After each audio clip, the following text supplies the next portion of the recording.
Ole Radio Samoa sa fululima iwa toru amo e tautuaina oe I laungangana fitua so le vai aso. Usi mai alau whaafafonga, telefon mai Samoa yaso taitasi, ua au mai amo oe ona o le langolango mai a le tālofa voucher. O te whatalofa fo I lo tātou o tino, o le newa tātou toe mafuta fo I le nei aso fo, I au si mai alau whaafonga, tala tau longo mai lo tātou o tino. Wa whamauina nei seisi matati ai to mai a o auina,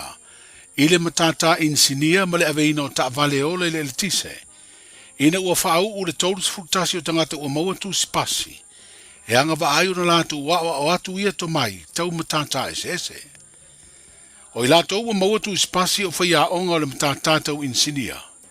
Manisi o ave ta vale, ma ia onga o matata ese le Universitea o Samoa. Le aonga matata ese le lau mua o puna oa I whale ula.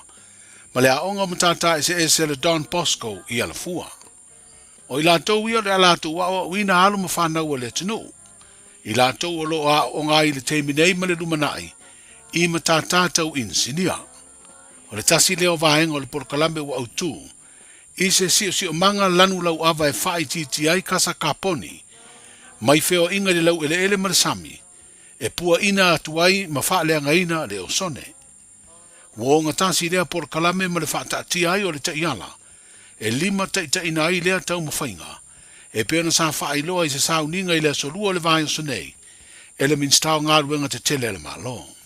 O tātou toe poto le nei aso e te tala lo iai. Le isi fo I ngā ruenga tā ua sa tā pena ina I lalo le nei lava poloketi al cap IT. O tai ala mafufua ngā rua mamau mo lona ngā lue ina. O le whaititia le o kasa kaponi. O loo pua ina mai whila ua inga I lunga lau le ele, ma le sami, se ia pa ia le tausanga I lua afe tolu sfut. O neita iala, ua awhia I fufuanga mo le whale leo o pūlenga e pei o swinga o tūla whonom whainga whavaenga. Whape fo I mawaenga tau se leni mawhai ai, o na wha mama a venga I tātou malo. O loo au fia I fo I mane ati na ina, o anga waa mato mai, o tangata Samoa whaapea ma mea whai ngā ruenga. O se mitamitanga I tātou malo, o neita I ala, sata I mua ai, tātou tangata Samoa I le tapena ina. A wale manuia o su tātou utno I le numana. Ua sosoni fo I nei ta iala I a Samoa. E wha malia ina ai ni isi o manula uti. O loi tutonu o malienga wha vai fafo. E au fiai le ati nae. E ngafa tau li maina. Lofa pe foi ona muri ta ia nei ta iala fo kuanga dual mamau. Ali tato malo ta o le lumana Immanuia o Samoa. Lua fe lusu matas. Ile lua fe malusu wono. Ole ngata fo ilea. O ta iala fo I mo fe la wa inga matina I tele. Ile lua fe lusu matoro. Ile lua fe lusu malvat. O le isi son telo nei polokets. O le a whatu peina o mea whainga luenga ma le whalelea o whale a onga. O lau mua po a onga nei e tolu. E au fiai sa ngātu Ioane Poseko, lau mua o puna oa, whapea ai ma le University o Samoa. Na whatina ina fo'i awa onga. Awale atina ino to mai manga waa. O whaia onga mai nei lau mua uma. Whape fo'i mai insinia mai tato malo ma company o le vaenga tu ma oti Samoa nei.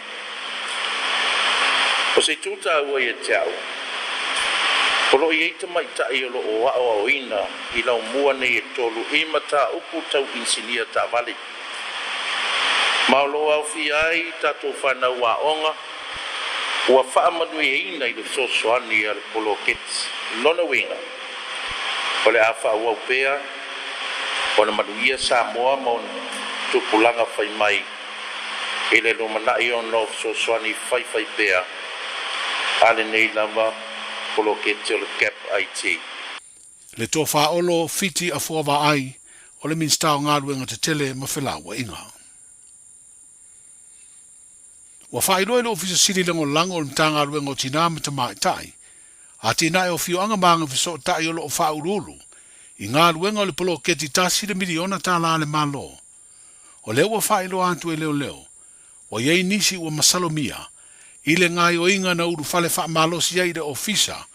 o le polo keti ma ave ese le masini computer laptop, malona drive.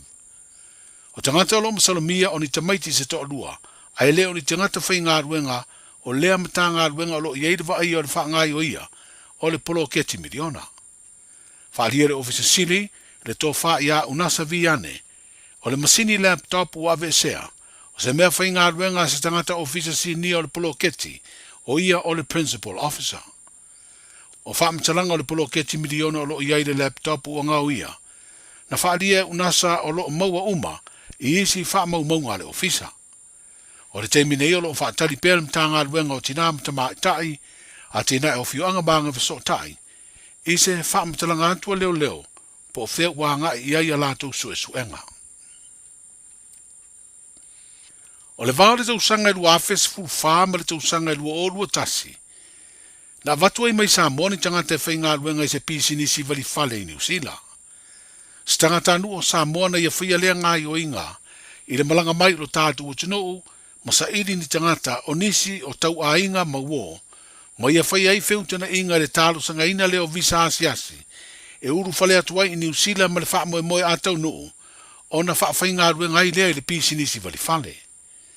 O le wafa ilo i se li poti le leitio a New Zealand,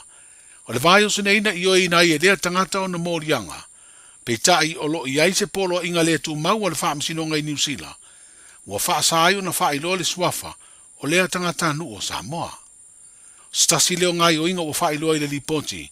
wa ali e liai nisi o whainga na wha whainga alue ngai ni tangata e se awala, e soli tu la fono, i le male i tu siri o na wha noa ai, o tutongi na tu ina atu mo ia tangata, e matua le tala whengai, ma le tutongi o lo wha tu la fono ina. Whalia le li poti e tangata le Office of Malanga inga New Zealand ia pia,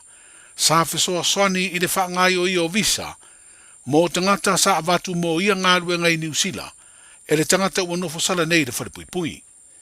Sa fola e le ua nofo sala i tangata na ia avatu, o se ava noa le lei lea, e mau ai ni se leni e lafo mai i Samoa, e fesoa swani ai i o lato wa inga. I le ava noa i o le tofinga pule o le vaenga wa o onga wa porkalame le ati na o le laka pi Samoa, le High Performance Unit, le ana tau ave le tō whase o Manu Douglas Ngau Jan, ua ave anei mo ofisa siri o le laka pia le tunu. O le ua whailo lau te le maida whidiwhidia o mata a Wha Ramsey Tomokino, e tau aveina lea tofinga. O se tamali i sa ave mawhaia o ngauru o le tātu o le kapia tamaitai o le manusina, ai sa loto lo toi fo i porkalame, mo le tapenaina o le tātu au tele o le manu Samoa, wha pēr tātu au le kapita i tō fitu. O iei le wha moe le pūlenga o le kapia Samoa, o le amau walunga se la sanga e si tia iei le tapenaina o alo mawhana o le tinu, i tā longa wha wao malo le tūla i mai o le tamali, e tau ave le pūleo porkalame uma, tau le ati na e o le tā longa le kapia i Samoa. O le ua whaelo i le uwala o fisota inga le tālonga si i ua mea mamafa Samoa. Le manu malo ai o le Pelestene o lea tālonga i lo tātu o tino. I le pālota na sa ili ai se Pelestene, o le whaalapituputonga o tālonga Samoa ma le komiti o tālonga le Olimpeka, le SASNOC, po le Samoa Association of Sports and National Olympic Committee. O le veai o le fionga tu au pepe mpelestene o le whaalapitutonga au tu o tālonga le tunuu, se isi leo la sanga mawalunga o ia ausia, i le ati na e o tālonga i lo tātu o tunuu, a wa ui o se tasi o poutu tō le tālonga si ua me mafa, se tālonga o si tia mawalunga i le tūlanga o le tātu o tunuu, i tālonga whaavao malo, ai mese lava i tālonga le Olimpeka. O sui tūlanga le ata mali i le sunga i a paunga tala le lei paunga, sa avea ma Pelestene o le SASNOC. E whāta usanga le umira no fo inga mo le tofi Pelestene, o lea whaalaptonga tau tālonga a Samoa. Tala nao le ne yaso, soifu.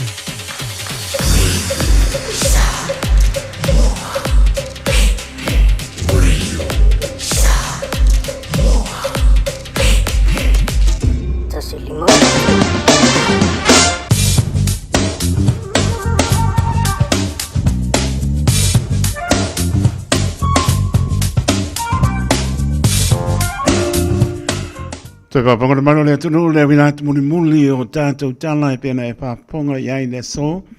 E le tautu mai au tanga vai tipi au tanga vai o ranga lera na tai o le langi mo mori lo tō soifua. Lo mātou wona le aso a tai au.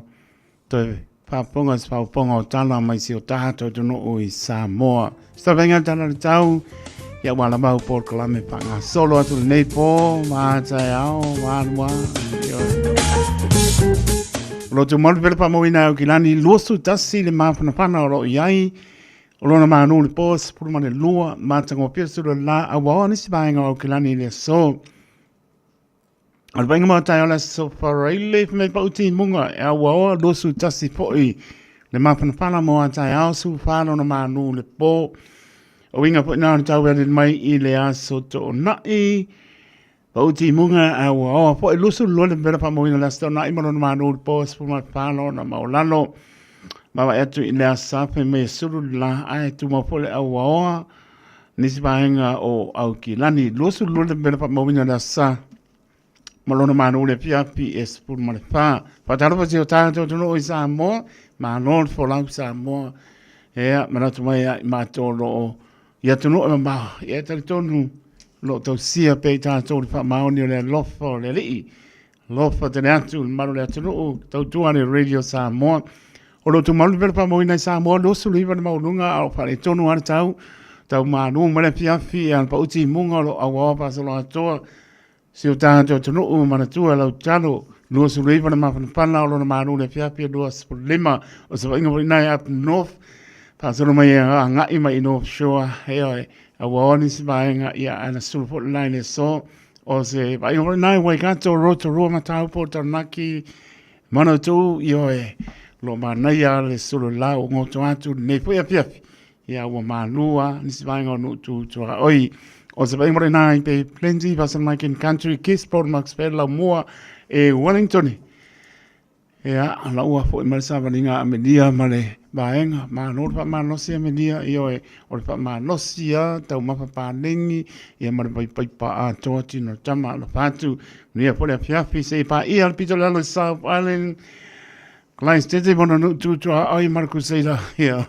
lo open we la pa tai ia sta venga na ile tana tau ia me si tanto lo i Samoa e mana tua pe lau talo man si vai ngano tu oi ina ua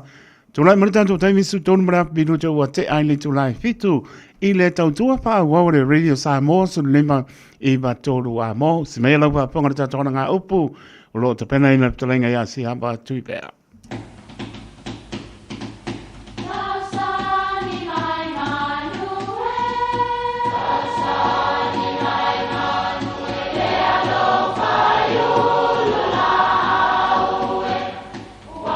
E o whanga manu i ululu o la au, awa e whawhanga i funga o la au. A o le tangata e whawhanga i upu matala.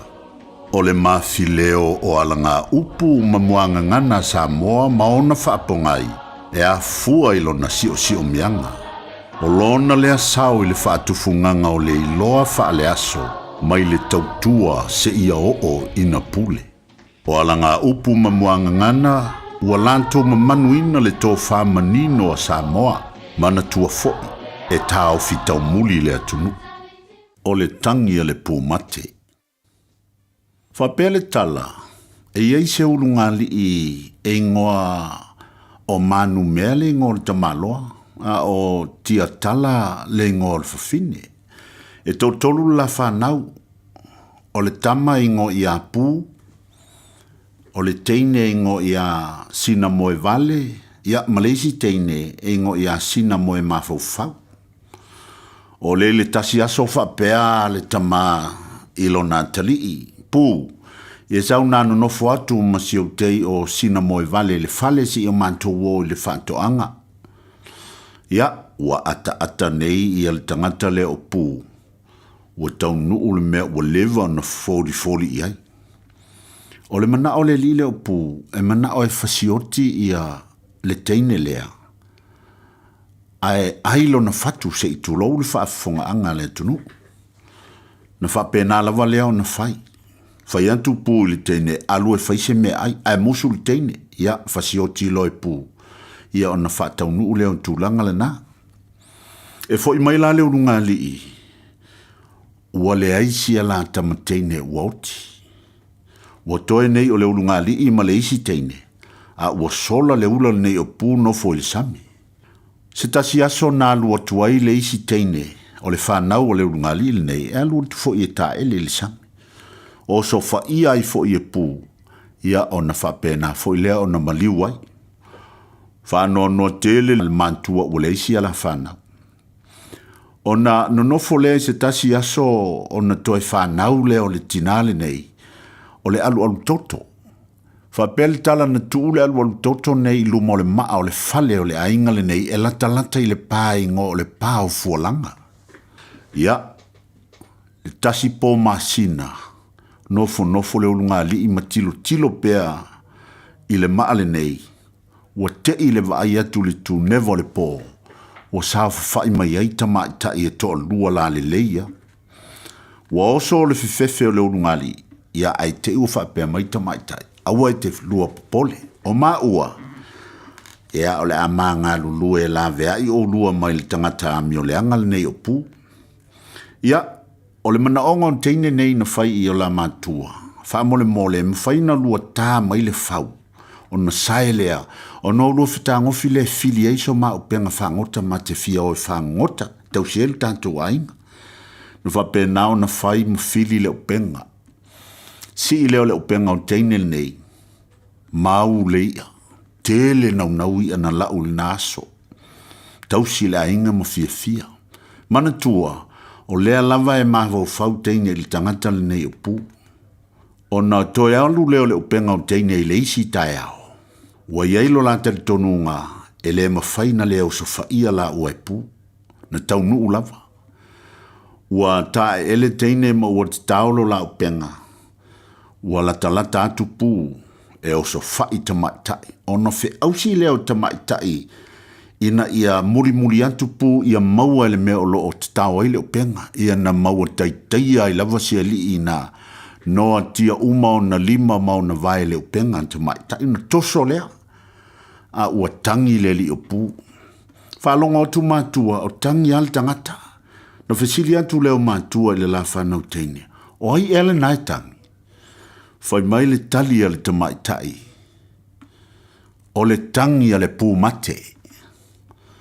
O le upu e whapea ua whaawinga le teine le tama o pū ua mate. O lono winga e tangi fua a ua mate. O le unga leo le tangata whau leanga. Ia, o le nganga o le upu ia tau na malamalama ngofie. Aua e te whau leanga i se mea. Ma ua fui te whai mea leanga. Aua leanga e antantu mata i so se ata ti whanga mana ia yaso nei. E malo ale sifi whai mea leanga le amatanga.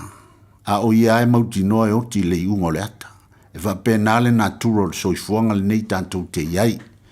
Si le sila le lei, le isi teimi wa ai, pe le maua oi le soifuanga le nā. E te toe tangi fua masala mo a ua e loa lava, ua le aise au ngā ua tuai. Tangi a le pō mate, ia manuia lau whaasausaunga Samoa.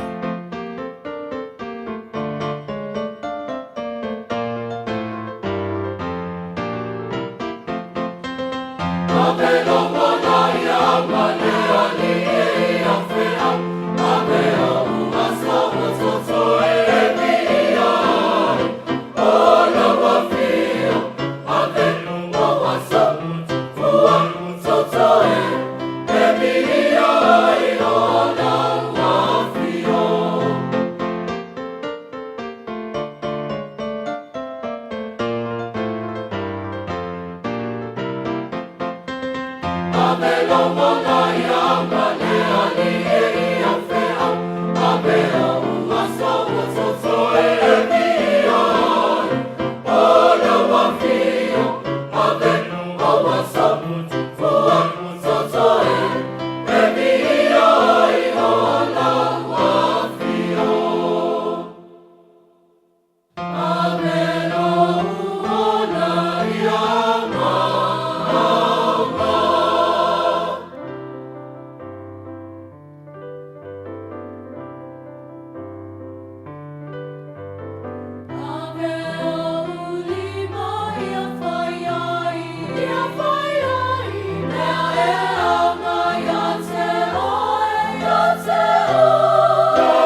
Wola ia o ngā sipongmani le kanesia papatonga ke sano Amerika Samoa, mai le whianga whanga i tu Amerika Samoa, tātou vi impa manumpa aptai I le atua, po ele lava nei aso I lona mātanga o fie, te tono lava singa sa te ngai ai le ulupafo, ma le ulupale, o le ato le atunu ui tu a sinsina, I lau tāpua inga, le au pengalwenga stofio, lava se o pito I titi, te tono o le tia mea oma I le wha maoni o le alofa o le li. Le lava ngana tangata e sulaina le alofa o le li. Tātou te leo mani Auropa ne ario e tau bia ai le anga le leo le atua. Tau bia o se mei longai. O lo sila ona fonga I o tau pina ngalo mo tātou loto I le anganga I bivi I atu ai. Le tangata so I fua I lana pio. I atu maupea mi inga I le atua. Nei masa uma e le au noa. Luas pulono minuto o te ele tulai fitu. I le tautua pāua le Radio Samoa su lima I batolu a mo. E so apa manamalo lo tātou ri o Yesu ke riso le nganga pālo. Alo mi ngau tau wai. Poropan pa tā lofa tu wale mamano le tātou. Tano o mai lava I maunga maulunga. Pa ia se o au pitu I titi tā lofa lava. Pa tā lofa Lau pangananga pa ia ne tua, lo pa pale le malu so se pio anga o tau bini o tau suina le bai o le soifua. O wani anga mo ia malona malo, foropa pa ta lopa tu, ta lopa lava. Pa ta lopa e tunu, maru le tunu, ia, ma ai pelo tau tau pati mai le au ma le po. Ia pa patai lo tau talia ina lava le tau tua le Radio Samoa, ia meso ia o toro nei, le nganga pa patai atu le pulenga le Radio Samoa, ma le au pingarweng, pa malo pa patai. Tō manatu mai, tō wanga le lei ala I whaamneanga, ia maise o tō lo whaanga matatalo mai, mō tama whanau sa mō lo ngāru. Noi whaiwai tāpo ia, ea e manapunia, whoropan pata lo whātua I atarua mau, le ngata I lea e le ngaron pata lo whātu, e wilama lo whātau tōlia I ngāse o le tino le malo le atarua. So se mautanga se ngase I moto malawa, ia o te roneo atarua e mau, whai o mau mai, a lo whātu taito, ia matatano pea I le atua, au sila fia le li mea uma, o lana whamaro longa, o lo o tātou tangi atu, bāla au atu, pa iatu, pa iane, pa epo mōna manosi, tātou te au ngā mo ia malona pina, ngāno pa tālo whātu, pa tālo pa poe la uso, tinao tu whapino turi o lato wha salanga, I zose to ese, e mana tua pea o tōre te talo, e oe, tai tono la ngona I poe wha maulalo, ta oto I lo potu, pile mua le li, pa iatu, tu musu atu, po I mai si o awhine, po I mai si o atari, ioi. Na ele matango whiala langi mau soifua, tātou fo I le li e pa ngā ina lo tō soifua maro tātou wala, paure o le alai moni ai, poropan pa tāra pate o lama nei whanau iti tamaiti, toi pa tāra pa teito te tonu, ia manuia a o onga le nei aso, ai mai se o le pui atu o a o lopa o le li, ia te o tō I whale a onga, ia o mea o lo ngāru rue ai, ia me sui nei o tō mātua, o lo mātāla atu, le au mani pō, mo mori o tō, ia matua I piki o tō, ia, mi ia le li I le alo lofa, wha matua, wha ngalo le lava, wha ngalo fo I le sautia le pō, mana lainga leo,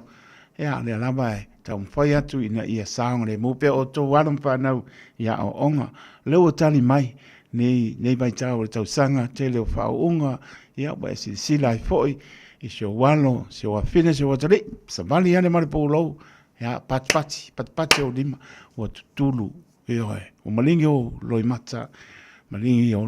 o le fia ma vei I leli, o tani lau te talo, o ngalo lo le la ba, o ngalo lo sautia le pōla hinga leo, ia na le vivi impaptai le atua, ia tu mauai pea, ia meso ianon whanau, ia, e leo le muta anga le nao, le wha moe, to e baba ai mataro le li po le alfa singumanga to e tau mpai atu se isi la sang a o mau le manoa e o e le lava le mau le manoa fai I fai ya e fa moi mea o mai le to mrio to rumna ya lum pa na le tru o le taimi le to le mai le wa luas proiva me ap minuto o te ai le to la fitu moli pa maloma pa tai le fianga le a tau sabea el Harrington malo so le tautua fo ia tuia maria to fo mai fo le tautua Yonga ya le a tau sabea el Harrington leso tayo to maputa fo ya la to ona ta to maputa se pa ia lava kong opa manga mo tapo sip le vo ni te ya ai pa ino mo mano singa ruai o le inga fo i le tua patalo pa tu amelia fa moana fa te le lava mau atu o tau le lau mua Wellington amelia fa moana ma va inga mano po pa manos io fa manos i amelia fa moana sa ba bali ya ba nga i lo fa le o fa sponsor a ponsaro nga i lo fa le o toe sa ngale mulava nei taimi ai matala i lungo le ala o fa tu amelia fa moana ma va inga ma le lau Wellington fa tai a mosa mai me pone ma la inga fa mano fa tai ne uta to ma futa i antu o fo ta ma tanga i le tu la fa ya le vou coisa mais mais por maros e ele arosina ati so malo va tai leva mai arosina ati mai merapet e oi fai se malo longa ya malo na fa tai do so ya Nathan's Levy ya ma ai ngolo eva mai sini Australia mai la to umalama lunga le apio folinga lunga le YouTube channel lo fa te atu pe lava ma puta mai ai lo fa te to mo to lunga le wala a wor fa ngai ngan telefoni fa mole fa manatu pe sango le mu le tu mitanga wo le ufia te mai tai ma so atu te io e lo se pato nunga ya le lo fa mota to na vai fa manatu atu i le tau tua le radio Samoa a wor fa ngai ngan telefoni sango le mu mota malawa mo le mano ta ai ta o le mo le pa sia mo li fa mole ta ua por tanga i lama i lungo fa i roilo la ia se lungo tu la pono ke vo mai marunga ni ma se la ursa ya ngai ka mo pa ke ki le va ya so mo le va ya so ya ta to la va ta mana pa ta mana ta to ya me ngai mo ai ta no ta to ma ta la e pa mo ne tu me uma le wa los ron minute ona ta le tu la vanu nai musika ia moli mai la tau tu fe au mga venga nisi on maru le tunu wa ngai moto malawa ya meso nisi wa ngai fe au mga venga amai anai musika ia tana ta tau dai no aso for maru ta tau tunu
Salam alaikum,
Taraflava o te tua le nei o lo e whaafonga mai pēi le Radio Samoa. Tasi lima i watolu a mo Samoa i amanuia le nei aso.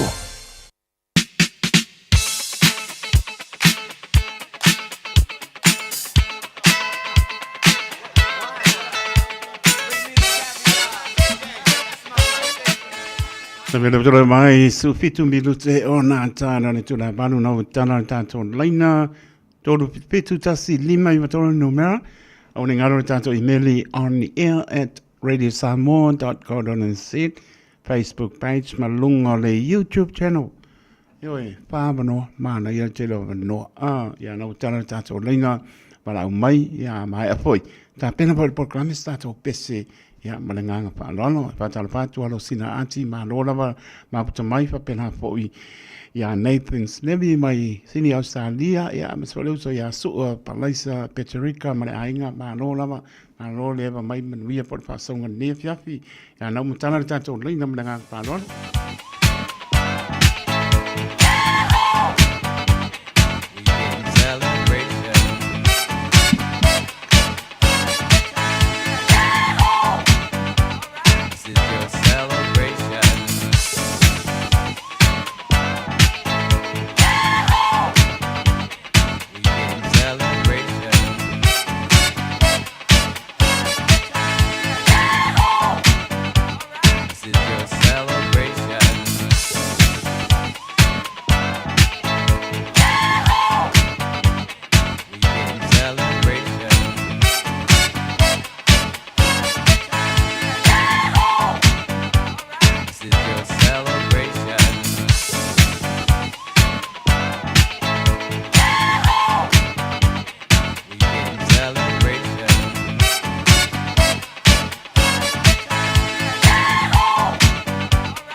Na mro tato leina maso le tato emaili ya mrongo le apia polinga malungo le YouTube channel se bai tato emaili. Tato emaili ma ya fau po isanga soe. Ole bi inga man pātai e foi i le atua ona umwhai le tina ya to pa uu fono maitu o Santa Puala. Ona waulia male manuia mai lona fitu sutasi waso lona soifua ile so pātai le atua inata usanga weia foa i mo oe tina tatano pea i le atua ia toi whao popo nisi aso tātou te maputa i le neo langa le atu mau ia lofa le atua foa i pēna manosi mo oe le tina a wau tiute whai te tonu a inga nuu pāpea po ia ka le sia once again. Happy birthday, mama. To'o, whaau, whono maitu, alo whaanga matu. Ia malo tau, ia ukinani, di polo male whanau, whapea po isito ina, po asa, ia maoe. We love you, mama, whaptai. Nui alo waso soifua. Nam no tato reina. Ia, maro lava soifua taropa. Maro soifua taropa. Karopa kaiko. Maule vanoa. Kai lava mo le amo, kai asi le dunga lenga. Ia, saunoia. Mo bla manguia lo fionga. Pātai, saunoia lo fionga te akona. Te lo mau ia galas para o le ino. O teni. O kui mkapa o teni le niu li. Melpoye. La sege wa ko lo ngali masul kausanga. Sa kai le ku teni. Ke ni kausanga o foi le ko ya ke o la ma ku kalo. Ko va po le kunya skele mo lo vola. A wale kau singo ro wai ngam la fanga kar po ile ko ye lo faku yo wai nga umanga ngai ni me poge me ko ke yai pai peo ki ke nga ro lo foi ka ko ai ngai me poge ik va pe ka ko ai ni sila lo po ke de uma kwa mo ele akari ai pa kai de ko manguia lo was fanga ni yaso o po ai me le ko ya ke we pa ko ile ko ni ya skele mo e a wa ki ke fai eu fa mangiana ba kunye ka kwai ni ni sila boe teni eu lo fa ba kudeiro so apa ma Hei, ma kisa ma maiko ma le whangau, ia lita ma piri ma le whangau, ia pe pwere leo, isaia ma kua ma le whangau. Ia, an mal ka kwai la umai ni mal pongi mo o ni sila mo le kari. Ai si zero pango, ka yasi mai ringi mo e, mangelo wa pango pat kai kere ya kai ko. Mangelo kiuke. Ai la mam ta ya si la pat li mal no falo mo ye ma no lo po. Ya, pa kai la mo pa mangia po ya. Tai. Po lo kiuke. Ya soy fo ya. Soy fo ya. Ya, soy fo. Mo la no sa no ma cha la. Ma ngai al maru le fiafi ai asu mai lola ko la isa ona kamanga le fiafi ko la isa ia umano mare po ia wanga nga pa si mamafa po le oli ia o le po singa mafa ma ia pa lo singa mano longa e ke ko fare le fo ma ngai o mano longa ai fa pena po le o vole un ka ia ai pun har kamalom ko ta ma papa ne ni esele mana ya ane po le pa pongal maro solo ana no le ta to le na mo le fast food se con le fast food minute pa mo le fast food se con ya umaro se ko yaki ka ko lungo le apia polinga male emaili male YouTube channel ya ane lo sa ni el program stato pese mana ya wa po ya so pon maro le tno.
E tantono tanto famnyanga na soifua malo le tino bel pata ba ona pai ma fong fa leo po lenga le radio Samoa banto famnia to soifua malo le tino i tamati na o so matu fa pensa la mai pana weti o to u malama famnia to wa soifua le so yanga le i to fa popo nisi tau sanga soifua mo nai tanto mana tua pea ya bea pe tanto e faia lona pinangalo Maria te leto wa soifua happy birthday to you o si fong mania wo ya swao felice Mikael ere pe le ya se me alofa ya te mana tua le alofa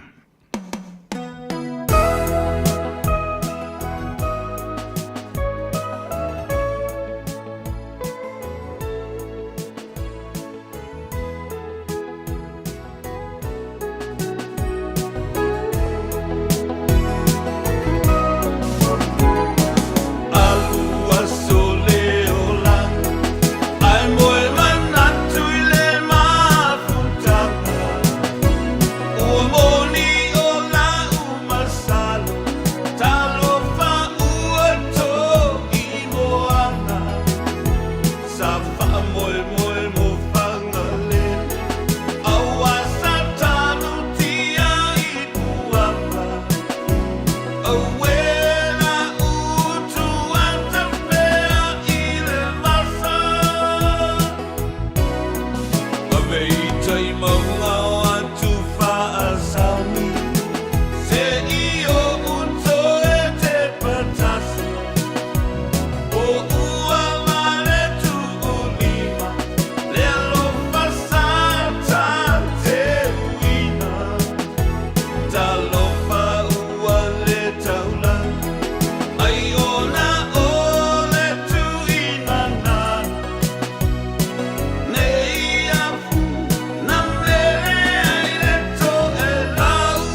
Sole, eva mali pese, malo fa fonga Samoa, malo fo ile va ile musika. Radio Samoa #1 New Zealand akoa. Sipso. David Ramai lua minute ona tana ne tulai manu ile tautua de Radio Samoa sulima eva tolu amo manatolo o manuiane pasangol manu le tato tunu nei vai ngone pole stofi la sefulu perina lua o lo lima to fatan lo fantuai ile mamalu le tato tunu pe lava maputa mai au kilani manu tu tua oi o atu no o mau to fatan lo fantu ta lo lava malole pa ponga mai ya me se lava lo to talia ina le pa tau ba o tau tua de Radio Samoa sulima e va todo amo anga lele ina pa saunga Samoa ya me sole anga etu mano longa le nei po o au lofa le ri maruti ai tono mo to malawa pai po nisi lungo le wala ya pe lava pa manatu atu tau tua na ya lungo le ala o le fa nga ina telefoni ma tala lungo le wala pa o ti mo to malawa ya abe bi inga ile li Nei vai tau sanga so stai mina vai le pengofie le au mo le po ya o le tatalo matalo tato te mau ya me sili ya ma mau le fie tono o tato ainga ya me se ona i matua tu asina lofa te le atu mo tou ya le mano longa le li ya me se le uptia pe o tou saudi tau manu lu ile pengofie ya me so le tau ele fie ya yo to ya matua tu asina ale li lama ya mo ai pelo to fie ya ma puta i fo i malum pa na o ainga wo mai masani to no ne tunu utato ha mau ya tunu mau ya ma no lava fo lau pa tai le tua Ia o lana pai mai pea o lana wha mano longa ia e tātou. Whatara whātu ia Sua, Palaisa, Veterika, mana ainga ia papea po ia Sāpati Tuana, o whātu po ia Elia au moe, my happy birthday Sarah Joanna Williams,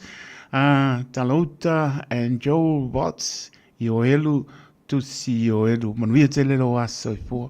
Seki alo whātu Elia au moe ia na waratu le aso i fua. Nisi o whaasisinanga, leo watu pe uma na waka moe mai. O le whaasisilanga mua au ne ngano sau lo minga o le tusi o le songa. Pat sei ma le lo minga o le wau pilipili e mau ai whalu penga o Samoa sifo tutuila manua o nisi o talatu o Samoa o la ngā upu o le mtawhai yoian mtai i le whainga o whaalam lame e pei o whaipoiponga maliu le osiosi ngā o ainga psilpa inga o paolo si i whaaloalo whaalanginga o e kāne sia ma le tele o le ngangana whaanoalo Fitzputa rare tau o le tātou tusi pālu pengana o e mōri sirpia tine mano le atenu na le ofisa lamba le Radio Samoa lo mawai tolu ono pātolu hope o Avenue i Manukau City monisi whamtalanga ta noi lau fong fie fio le mata ofisa o iwa luo no lua ta silima i vatoro no mera o le o iwa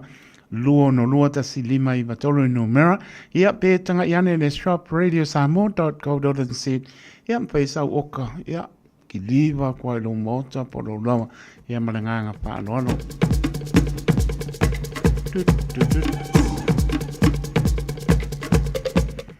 bao tupua i whare arupo walum tam whanau bao tupua i whare arupo o leo wato e langa i le fausia o le manu fau o le ekanesia whaapututonga ke usiano Samoa e whakasa i bao tupua i whare arupo o na ua te lele a whaina o le manu o lo iai nei o na o le puipuinga o le saonga le mu. Whaasisi lantu ai le ava ma le whaanoalo i le pa ia ma le mamanu o alum tam whanau o wao tupua i whale alupo o le ato e whaia le tātou whono i le asoroso lima o aperila lua olo lima sulua i le aoli le asomano lo le Anzac Day o le awhai ai no whanga mansani lua sepulu West Hall Street i West Coast Gleneden, West Auckland. E le patunuina e le matapia le manaia i sau filangano whainu le nei o le a su e ai lo whaamalama ma e te patau lai pale a lupo a e te lei to ai tau nuu mai i New Zealand. O le upo e masani ai le atunuu e le leile to e sea nuu poto tala a au mai. Ea ma au mai lau la fonga i le aso a tupaina i le alofa o le atua. Sainia le nei wha silisilanga le wha atama pasta na mustele po e mai tai fono se mantapa o tine. Monisi pa mtalanga pia marmalama tili ai ia lelo tal no le fonga le maptanga. Ia lila pas fai toa orua tasi orua ono i balua ono rua ono. Tala no le fai lautusi ia lila fai toa le orua tasi orua ono i balua ono rua ono. Ia maneanganga pa loano pea wa uma. Oile ai, na eo mai. O le pasisilanga le ainga salamo. E ia i tampu pa ia sau ngata Samoa mai le tai samsama o le tui manoa. Se ia pa ia le lua loto ri. Mātou te pātulo watu. Whaapito au ngapa le nei pa sisilanga i le ainga o le au salamo o loa lalampa pa au i au kila nei. E manatu atu le tātou lotu. Manatu atu le tātou lotu whaatai whaane tau sanga o le awhaia i le asto. Na isruiwa a perila lua oro lima i le mauta o Samoa i mangele taimi a mata o le sutasi i le tai au. O se a manoa tā uale nei tātou te toi wheiloa i ma osi tau langa whaatasi ai. Ai maise le malanga mai o le maptanga mai Wellingtone whaapetai. Sai nia laulau a pono au salamo au kenani monisi pam talanga tala no le oro tasi lima fa tolu ono lima oro tasi lima fa tolu ono lima malanga fa lono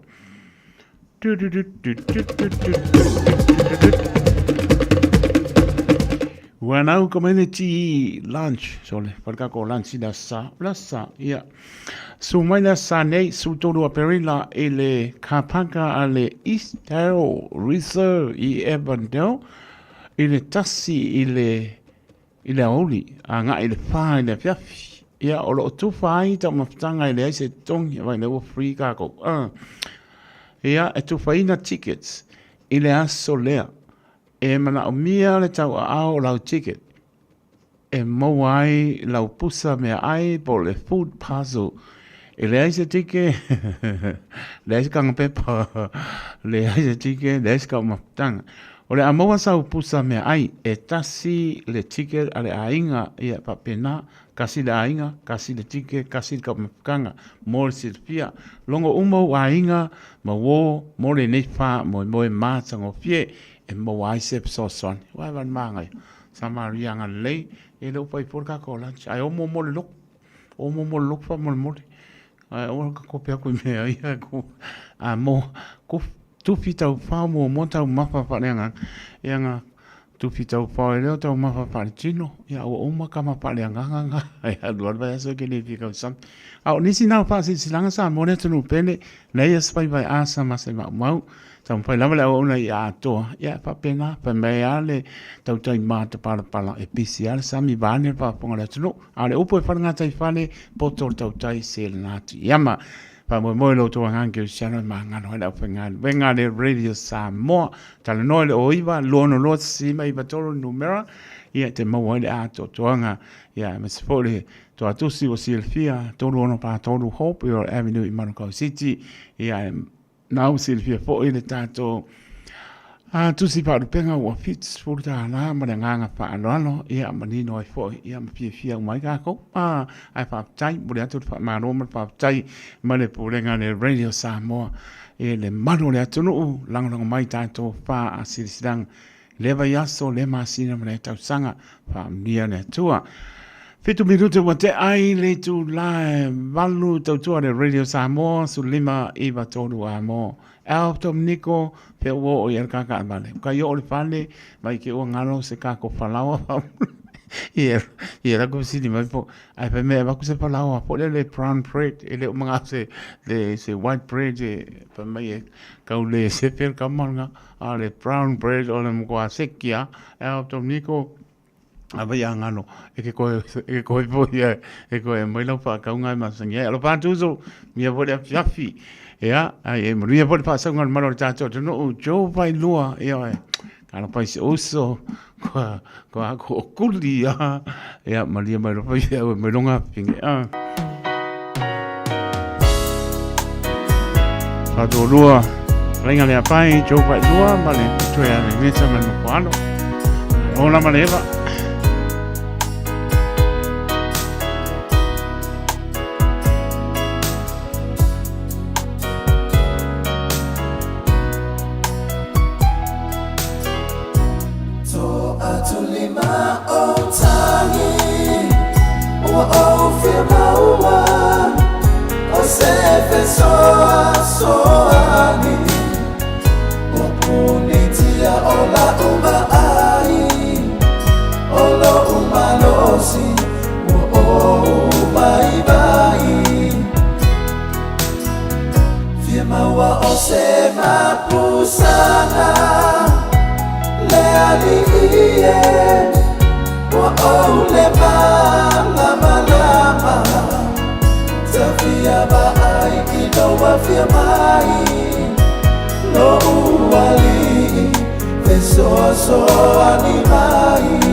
Fesoa soani ia te au To atulima o tangi Ua o fia maua O se fesoa soani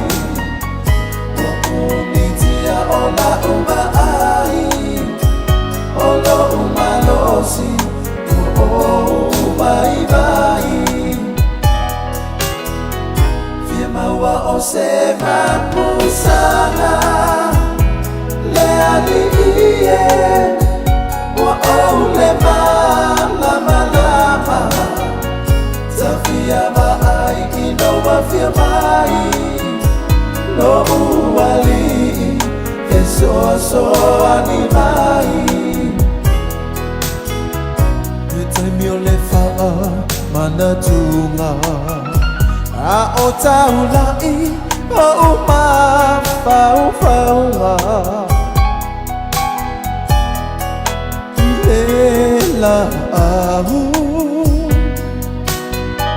Na e foa I ai o lo hola A ai e amu nei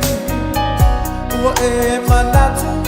mai ai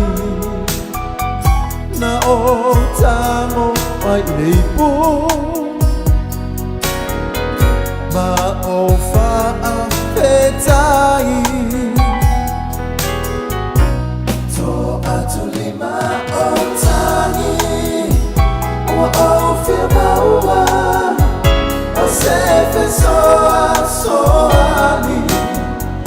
Ua unitia o la uma ai Olo uma losi, o umai vai Fia maua o se mapusana Le aliie Ua o le malama lama Tafia maai ino wafia mai Lo uali E soa soa ni mai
ua wha solo atua le wha vai po I ua tau le inoa ai o na ua e tamau a inga I le oa tumua pule a inga mana tawa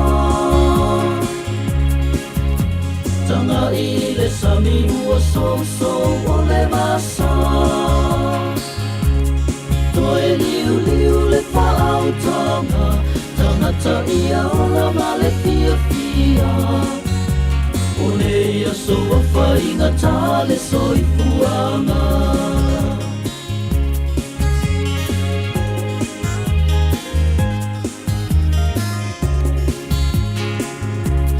Whaanoa noa lo tama fau fau I nei mau tala ua sala lau Ua tatoe o ia sa paa pau pau O le malo mo tangata lau tele O tangata po I le pale mene E lango lango mailo tatou sai pau tele Tumua pule a inga mana tawa Tanga I le sami ua so o le rasa Toe liu liu le whaau tanga Tangata ia o la male fia fia O ne ia so a whainga tale soi fuanga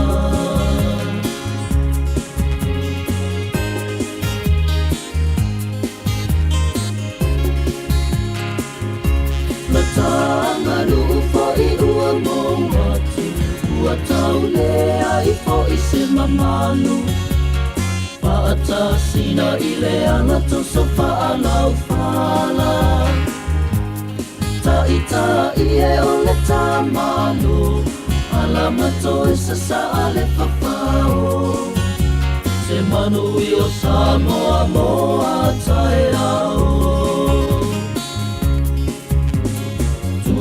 Ua pule a ina mana tawa Tanga I le sami ua so o le vasa Toe liu liu le whaau tanga Tangata ia o la male fia fia O ne ia so a whainga tale soi fuanga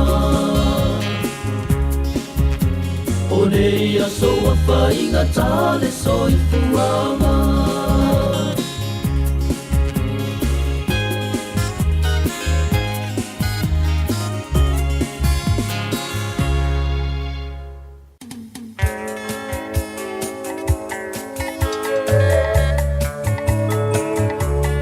Ma fau fau ia so atua na I ele so po ia I o ni taawang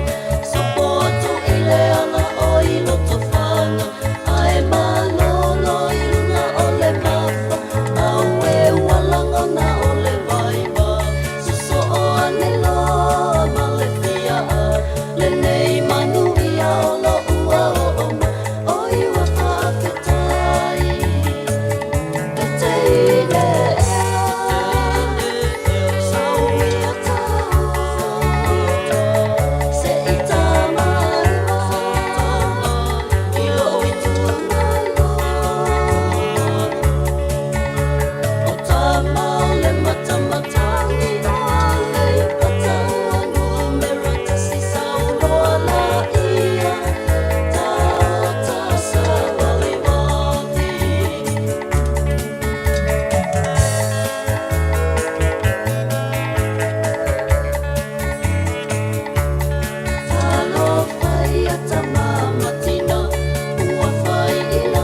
Se pangmania kamon kamakangi cho wene alo le motiva ina ua tula mertatu taimi le ua lua su tonu mara bidute te ale tu lai manu ile tautua le radio Samoa su lima i matoru a mo manato manu li lauta po inga Samoa i mo to malao po da stofila spuru a perila lua o lima to pata lofa atu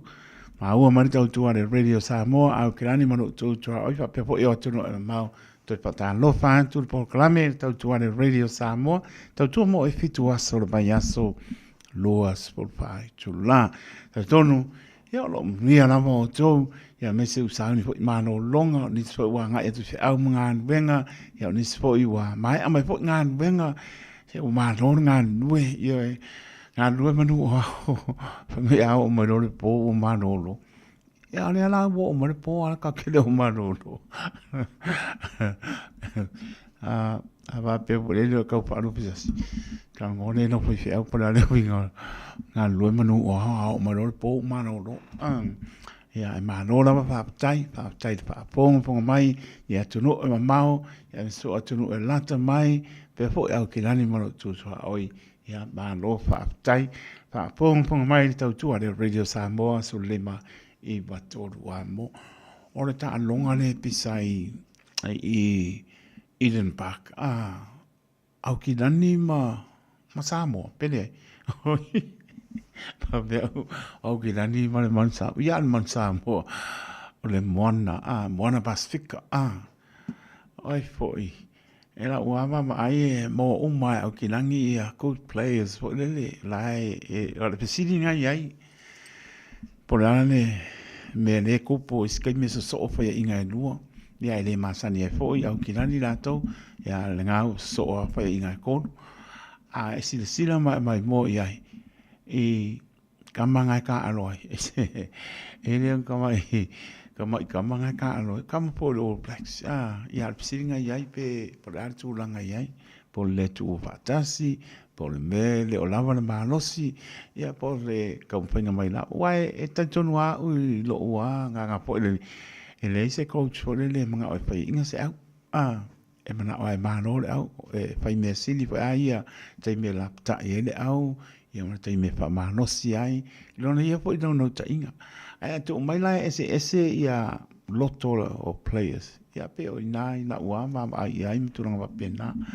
ia ku pia ku le ka alo skemi ia u pa ka alo skemi ia pa pena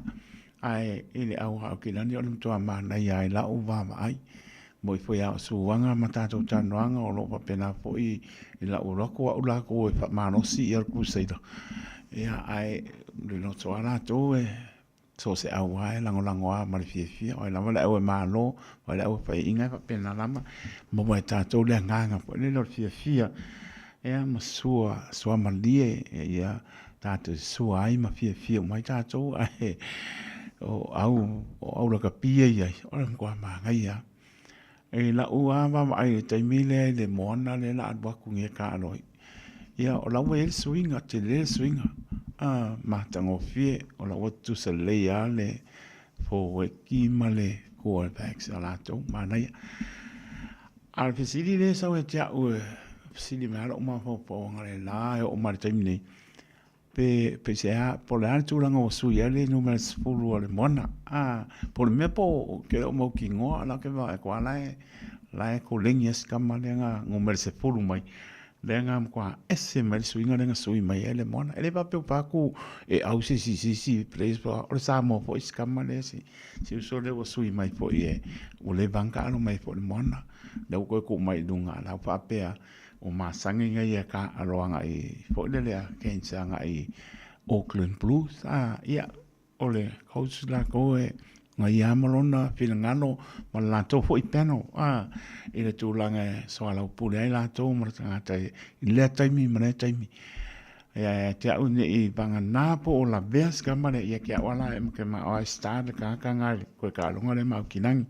skama lenga ka alo ya konga ngan we lenga o fanang ia le ko foi mai o le makua i ke le o le suinga le koe sa o le mwana. Ma ngai o le lainga ngaka, ma ngai alanga kiki, koe ma ngai alanga performance, ma ngai alanga painga le kufanga o le polo, ia mai se o le keimi e ngā kei lor keimi le pasia ma le keimi e alu ai. E se le mana ia o se kama po i le o peso le saungi, o peso le ngume le la saungi. Ia, ai, pauan me ka po i o ai nama le au, ia pauan me ia ungi la beangisi. O ngi po i whaia la me mele upa ka aro ka ua le uso ia ka aro le polo ka aro fia ia na ma nei ana ia whai o au fi ngau le ala fi ngau le polo ola se ma ngai le mai mola lang ai a fi ngau po le baku le o ma le o limo e se le mangai ai mai si anga po le o ma nei o baba ai uma ka o le fetu popula ko ngo au ka ro o flex mo kulang wa pena international for le manga ete o baba ai uma yai si de silo uma ya tu ai baba ya kula langa po le i te tonu o ia pe ngale e baba ai ai ia pa ma lo si pe nai along pa no le tu o le on sa ia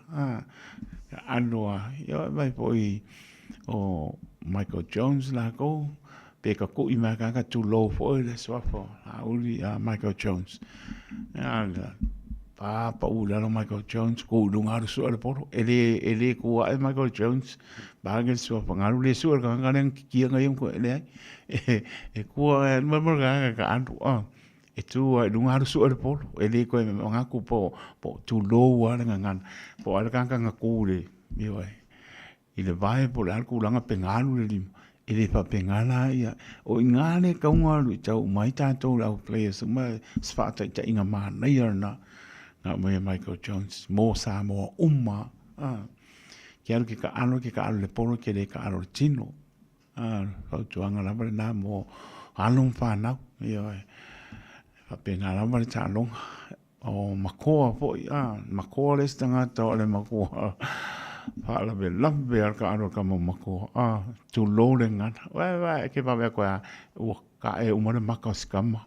fa penga le sau e ko lunga mako ar su le polo e le ku lunga mako ar su ka ka nga ba ne po fa ponga tu le ka e lunga maka ma ia mana be ai le e ko e lunga ar su le polo wa po la ka pi me e lo ngi fu su ai esel manga yo pa ka inga nga ma ula iki e le hanga i mai lunga le develop mai hanga i lunga o ngai kuni makai pe o ngi fa di kong se o le ya lu ma amele swa for it no ya I must na yo ma to low la fi au se o no ya me se na yo ainga ma tu e pa pena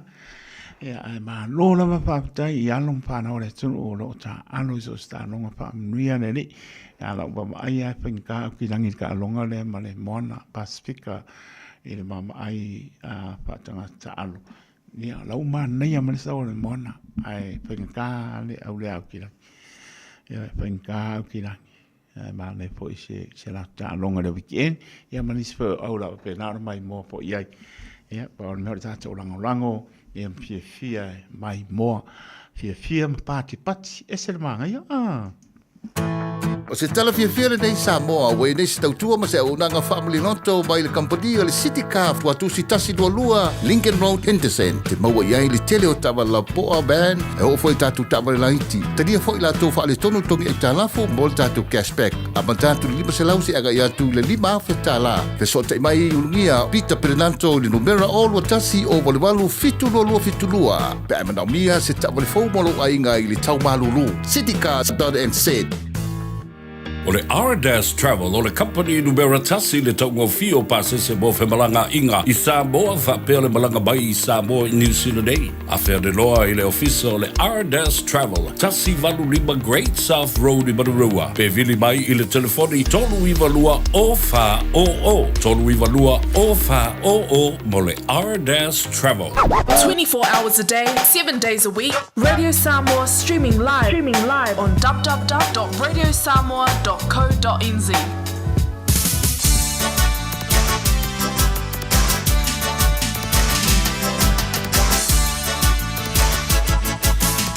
Polelea yo somanatu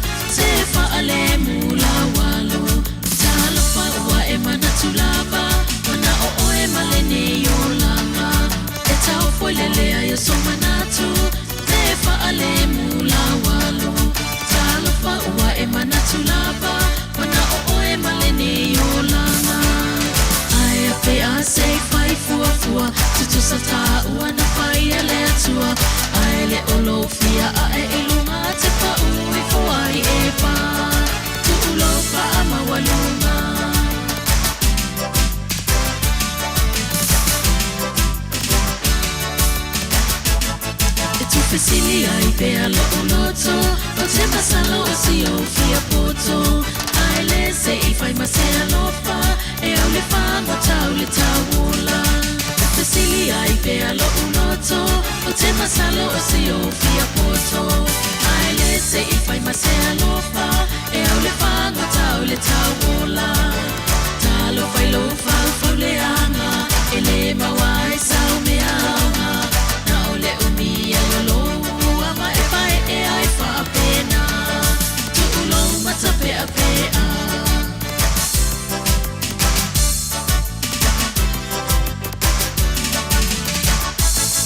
se I tu ia na vai nga pai male lo fai o ainga e si lava si mativa fia fia na lo le fia tele ai inosia se I tu ia na vai nga pai male lo fai o ainga si lava si mativa fia fia na lo le fia tele ai inosia si lava o si mea mangu mangu e te mawai na male filemu a ole aso si mama na o tele e te tu ai le sa meme te fai fai mali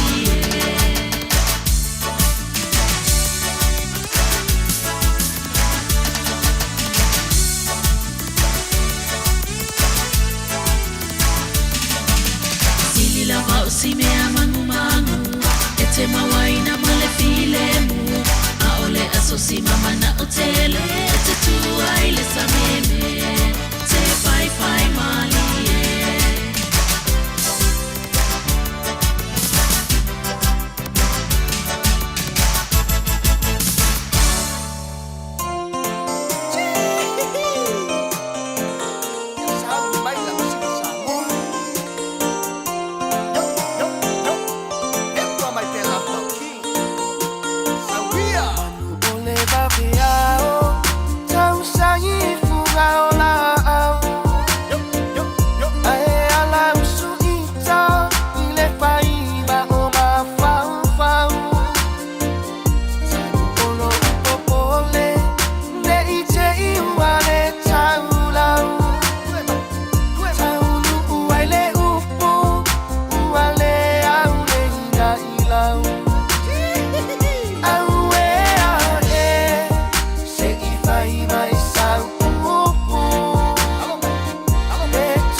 mai o le va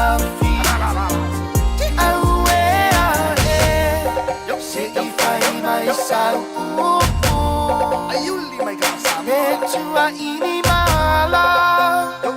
e tua imanu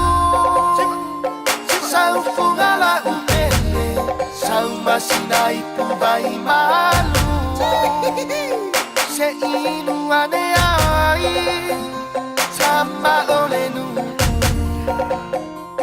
Se Maria Love King mo onga ia me se foi se Maria para opa ki tonga ba Smith to ulfa maulunga ine po ba ngale piosi ina ua tu la malta to taimi o le ua los por minute ona tado de tu la iva to tu de radio Samoa su lima iva tolu amo ta tono lo mnuia na manu si ta to no ia usaun fo imano longa usau fo imano lu tano fai ia nai tu asin sina ia na wala mar si fia anon pa na la to maputa ia nai tu a ia o la e ma pana ho kingi ia na usil fia ia ia pele lo fo de li tu asin sina ia lan fa mano longa ia te o to lo fa tene atu fa ma pana pe a lo fo de li ia o pia ngai tātou mana manu no leo wanga ia tu ia tātou wholonga ia toi pata lofa toi le pai maulunga o tātou tunu ma lo le pane ma lo foran sa i lātou na pi tai tunga i fi au manu venga o le wha manu losi pe lamano pe atu e sena mana ia mo le wha manu losi ngā venga e uma maino waso la ngona no fia fia a apa pe te wha vai vai e wha ano tolu tolua ne tai au pe te aru pe le ai ke uma lo mariki a pono wa e manu lo ia le ale ia yo asumano do ava pela ile ingia asumano lo le ingia so mai ia tu langa va pena a fa manosi olem to so madia lava uma mano waso ke sau te langona te mano lo ma e vivi ile tu e lo loto fa manosi sa e alu la nga wenga fa muri tina ma fa nau to fe do e mia ia ava pela te fa vai vai ia te le toi mo ne aso ia o umatu wa le do atu na tolu se la tana ki le koe mo ia le fo le ha o ina i fo i o ma fo o tato u manava pe va pe fa vai vai ne aso ia o ina me ma fo mo la lu mo tato al fa manosi esel manga ia fa vai vai te fa no Patalo watu ano sina ati mai mena apet kano fai. Ia vai se mano longa a elia au moe mana ainga mano lava pa tai sa pati tuala pa pe po ia su pa laisa vetrika ia ai fo i Nathan's Levy mai sini Australia pa pe po ia reo pena sa e tasi mai Hastings. Kere apu mone pe ane o pena kama ngare ba pai lo si mano longa ai o pena ya lo patu moto i Hastings ma nei pe mano tu tua oi la toro ma puta mai ile tau tua le radio Samoa non toi pa manatu lava mo tanto uma lava pe lava night silane ele papel se kau o le pa manatu o le covid pe ona i tanto ia pe pa le lu pa ngaro tua a le ba atu i reporting mai e anu lunga cases for ia le covid i la to mo ai manis fo mani o ele papela sta pa pe mo nisi tu nang ele fa manatu mo tato uma pa pe le fa ia se si tu i po le ha po le tu nang ia fa te la mo tato fa ngale mask po le tali puni fonga po e no fuanga la tele pa tele e amnisi o fa tonga pa pe po i te mo le pulu ia le lo fa ngai no le o le mas ngā pe e aru po ilele te anga i atu po ke aru saungi anu ko po nisi tūlanga wa pena ke anga i atu ia o lo oropa po nai leisi o uso na pe a pe wa malosi le pulu i ate o le tane le lamar pui puia tūlanga wa pena ia le pa i or tui au ngā po i pa le tui or pulu na ua o le wanga wala au mai ia ngai po e fi nga we po isi fa me fai fu ia ku ia isi fa mai le ai o ko pe uma le a lima nga idunga a pa pe ngai mo nga se nga si tu mau e fai fu la le tu nga lima nga idunga pa pe mo nga se tu mau ia pa pe la ni se tu langa ngai ma lo sia tu langa la na le la volta no la family doctor ia la mai mama nino ai me ia mai fia po ai mane pa io tu il flu pa mai soli Pai aro ku ia ke mau al fulu ioe. Ioe e sawa no sunga. E ke mau al fulu ioe. Aore tui ngai pai so sangi le siama nai mau ioe. Ona le ki ngai le o fulu. O le tui e so soani. Vai la unga so sangi na ia pala iti te al fulu o oe pea e mau al fulu.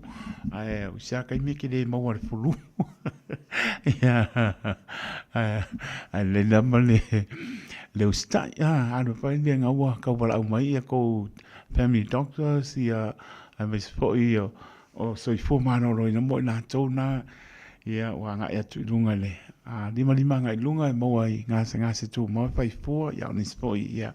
ai le la marta no ia man lam ia pa tai tele a ro pena sa etasi ia umranga ku o i so le karo pai wo ka ma le trader ko apu pe la pule ve pe o so ni ma se trader ro pen ge manga palo ia pa pe o he singa le ko lua ku la po mai mo le ko mu le trader ba ne ba bunga le ia le ai o le pole se me ke po fa po le ngai le mo e le ngi po ro pe na mo le ai nga wa e fa ya so le ri ne le lo hol ka ya nga ya ko yo ke ko a pe ro pe na e da ke so ma le trader le nga pe mo ya wa nga i mo ya va se trader so ko za ya lo fa to mo to e oi kama nga so i fo ma ro ni tau ma pa pa ning o le mo ko ma nga ya lo fa to mo la to i ru ma mao lu tu tua oi fa ni le ri mai ai lai pesi e se rua e ona tala le ta to leina fai mata to lo fa anga mo li po e ona ta to tau ma vai le ma le nga pa mo lalo ya ka nga apura le la so i chu fai mo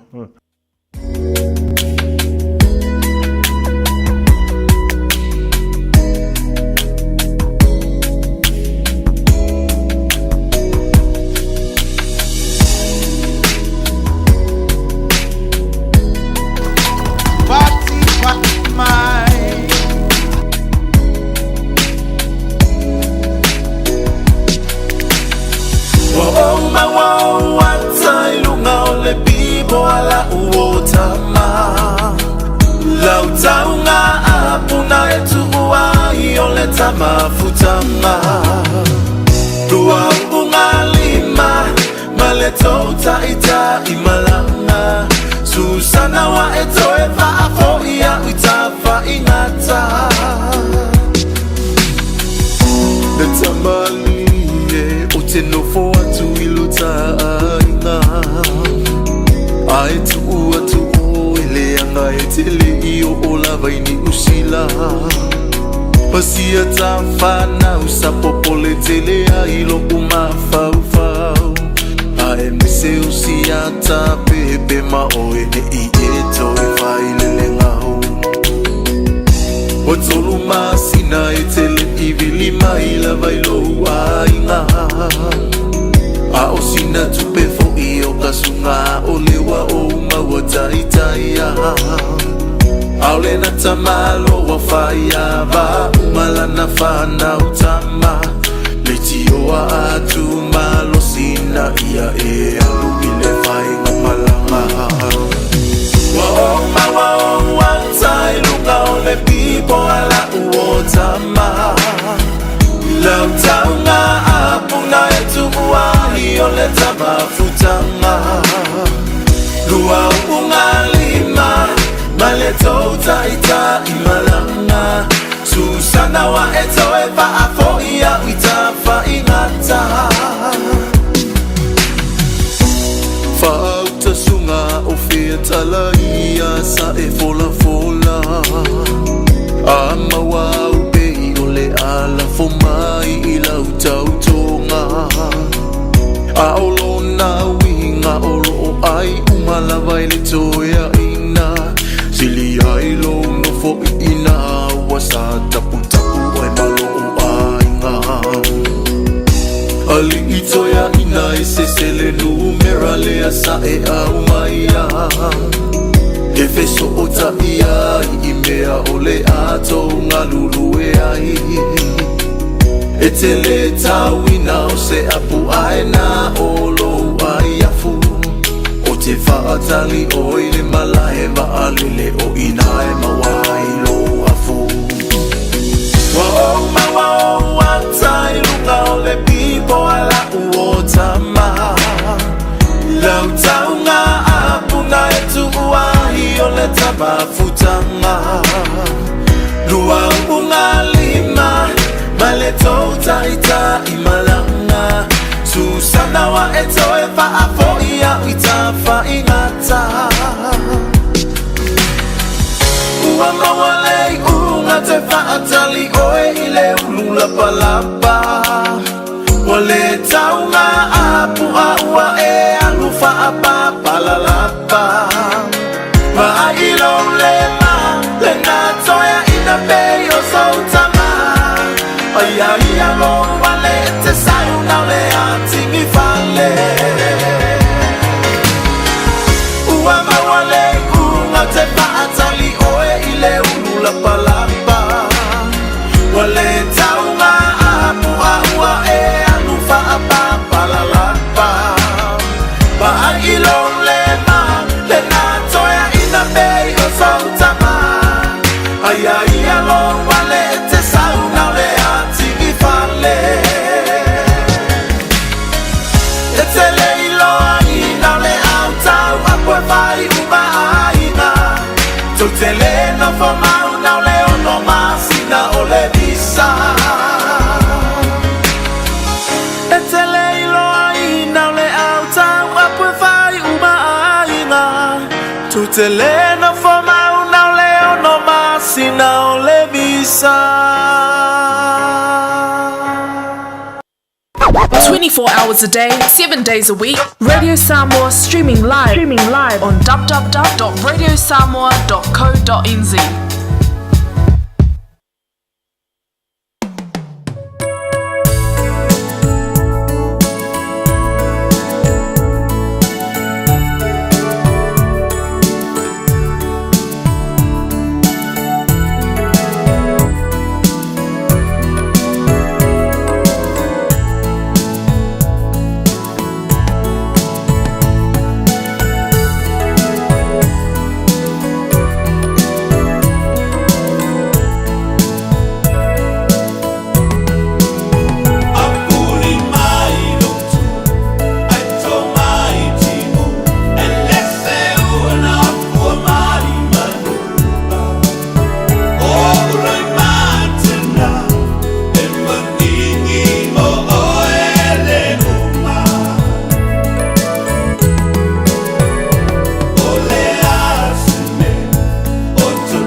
po Mario so pele se me ka ele io e a fuli mai lo tua io o popole aku ia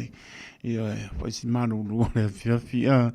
le ua to binute ona tana le tu la e iva na o tana tato lina ia o aso ne ai o lo faanga mo le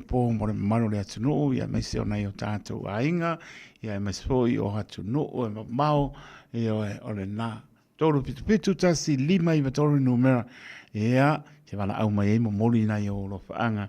ia po ai malo o au ki dangi male moana pasifika pa talo patu lengang pa lo tau malo se pu la sunga kaiko la sunga la o kaiko po la funga fo le ko ka la malo se pu la bala ba kapi la funga kaiko po la sunga le dia o ia malo po le pa simai au dua mai se pa tu ya tai mani o amania fiafi Manguia be ubara siapi bangela fonga kaiko manguia be uma marfanga ule makfakas. Ja, morta benoit tau. Ape kaiko moro abango. Boleko lo fanga le sungal papenga ya sap kala leba esen farkua lo fa manfuaro. Sungal papenga e kau ala fauma mantra farkua mantra manfuaro. Sungal kai songe kale sianga sedeka la sungal fapenga Filippo mar farkua aleku apele sungal kabakai fa se au malolo ya limba sef silipa apela sungal fapenga va ele makiva mar farkua crash la sungal fapenga kaptira fa mar farkua biliamba apele sungal fapenga sipa mar farkua alika apele sungal fapenga afinyaso makarusara apela fionga le pacho failu maranita manfaro apela fionga kalo fabungala udimba mabe fabungala udimba kalo manguia o kalo marfanga ape fabo kalo ngafa mafakoya island manfaro ape kang basabasi fakoya kabari le vai apela fionga kabari kapmanga mafakoya apeka ape faka bale vai ape kabari fo pau mafakoya apepe ape to baratai paulo marfarkua ape bailaka marfarkua kuingi logo ari soka mahana moa makinga bakua ya vaanga mataris ape ya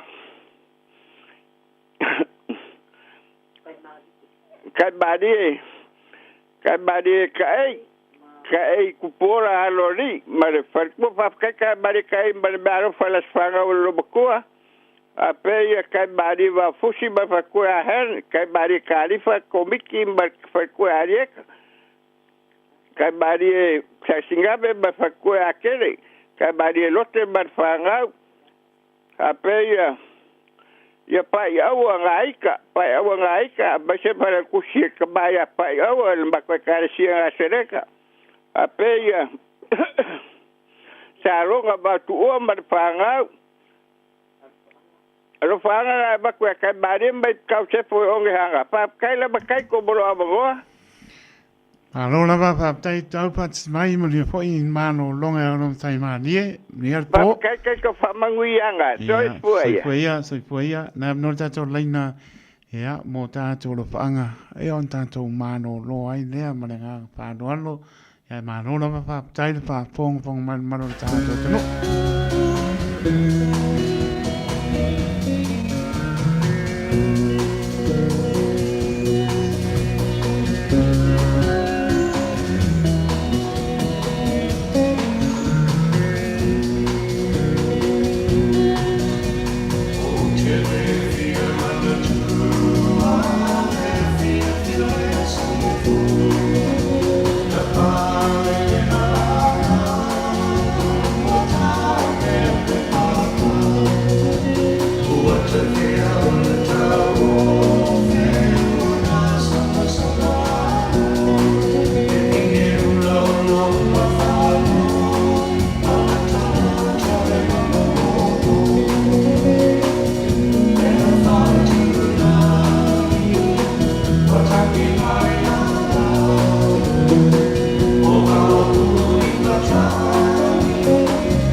po tanopa. Sal patu le nga falo le songa le liawa. E po lo fiongo foi mto taulangi po. Lo fiongo le li fa sala. Alo soi fo mo malang manuia. Sai son nei sai me la fiafi. Tanopa Alo tu. fo ngalue. Alo Oia la. pia oi pe wel ful fa. Ia ele se malo se tangata ia tatu teo ai deli. Amen. Alo fangia ile ia mo pele mano se patau no nai tiu tu bala awai. Ia ma pa po i pele lona ki inga ia pa tala patu pa tu lo to mama no falo ma no la vale pa le nefia ki te tonu ia o lo dia po i ia lau fiona pa tu ma le ai ga ni ia me spo tatu po longo tatu ia lo po le aso spulu a perido. La stopi no tato ia tau no po I po le pata pit po o ngan wenga no vai as ani va ku ngai ma no sia ka un mang per penga mana E va ko fa file la ustonga le awa o ia se sa o lo maso al maso no nga o ko fe o mo to tau langi a o sala le fa pena mai foile e le nga no mal fa sta vo mal va fe alwa I fa pena o mai tu e lua ia vi ia le awa pa tai dai la mano tu ma Aleluia. Pe fa longo fo nge ma ko fa longo mai ta sa ma ko I manu kaus tu lo fo le ngana male fa longo mai la wala mana ia fo pe senga ma e o mai al mato ta vale fo mal fa na va se ko pe ko yo pe e sa wala le fo sa wala fa e fa tai le tua wa no ele maua o fie fo nei ya mano e fa tai fo le tua so fo ma lolo ina fo ya so la sunga po lo fionga fo ya wa so ina le fa fo ngala tunu tai lava sa fa longo fo ya le la sa ki ke ya le fo we sa lo ma tu ma to no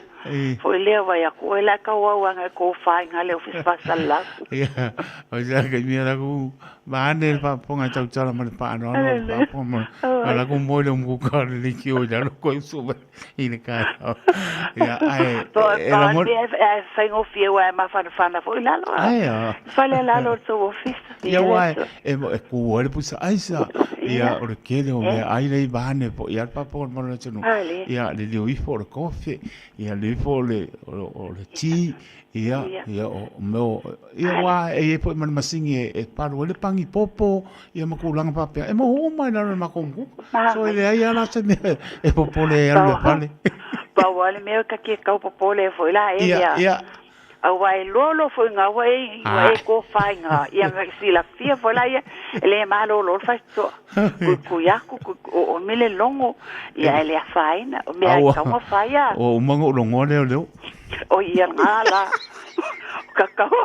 kakawa ko ni security la lo le ni wa ola oi yusi e va ai ma ko nga o kele venga o ia I la lo ma ko bisa bani va ponga le tunu mali tau tala mo pa lo ia ma ko ni po I lenga mai ai sa voi ku me ano po I o lo so ma sa mo ia skari sone mali hola ko le mo se ve ia ma ko ia le ska nga ko ia le ska mo sa ko nga ko ia le ska mo sa ko ai le Ola ungi ia wa foi le ma tan fa kulo le ma ki ia nga pa pelo ka ko fu ai kwali tai mi foi wa le se lo to ka ko loina wa ke ko ka o mi longo ka a fi foi la lo ya ka ko lo kwa piki ka ko ya ma lo pa tai me sin la we man ma ko kemro so le luma oh po e mo ko ai ku ma ki ka kai o ia wa ngongo mai ma ko ia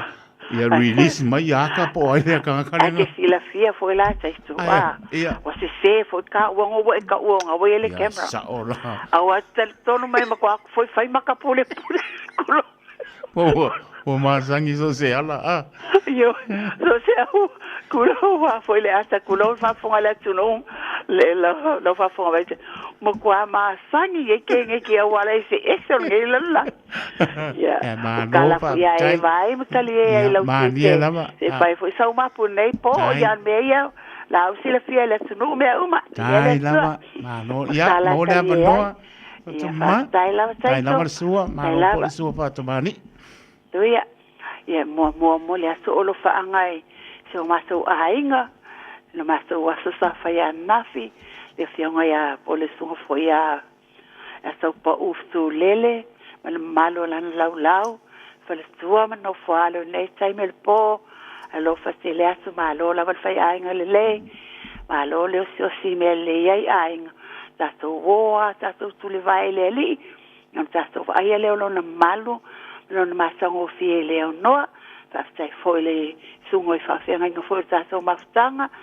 le fianga foi a swala tino mal falto ya peka apena foi filo ya li kose mal fal baltausi o uma faswa faina ke o ngale ya chausi swafa la uso foi la usasa ai e lai tu mangele alo fatela tu o toso anu ya malo longa nei po se o mato tina matu ya me ke ko tu tai el se o mato ai i o kai i o sorry de o mau kai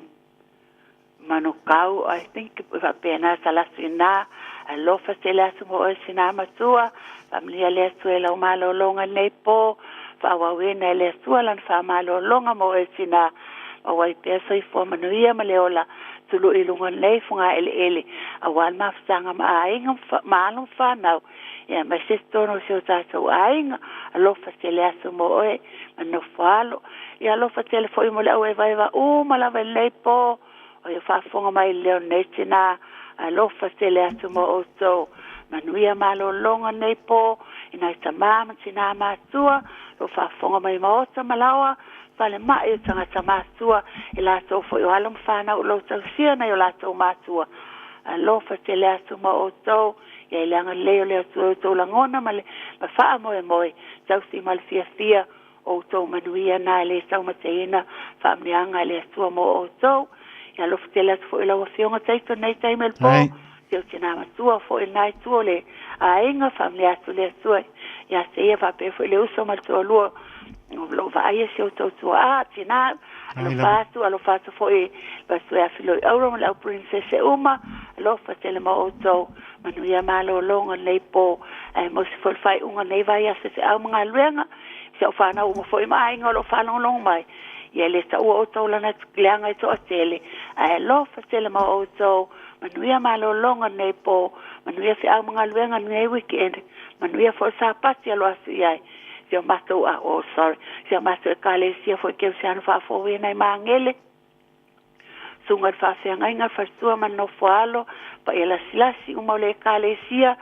tamama sina matua fo le kale sia lo fe nga se a mga luenga nei po alo fasile asu mo oto famzia le asu malo longa nei po nei vai asu ta so fino ele sta pasi pa tu sa mal fino alo pa ia sa so tua yo lo fa ngana mo le asu nei po taito fa tele mo lo wa no la fa sai me la tu ai lo no fo e malanga i lunga awala sa wena o so pa e su keriso fo ia mo a muli fo tu lo le nga e la stonga le awao pa pena ta no mal sia sina ai nga man no falo e sa to fo i fa sta silvi nga sa to felo ai foi ele sta che ko su me foi tai awa sai to ia lo fa tele asu pa stai tele mo lo wa no so fa sai fua tai boro fa nga fa tua lo so ma lo fa fo i mo o ma le no fo ala me se ai nga ma tu fa le nga ma mi ma no lo ngor po pa sai fo ia sai la sai to sai fo ia ma no non sai mai ta lo fa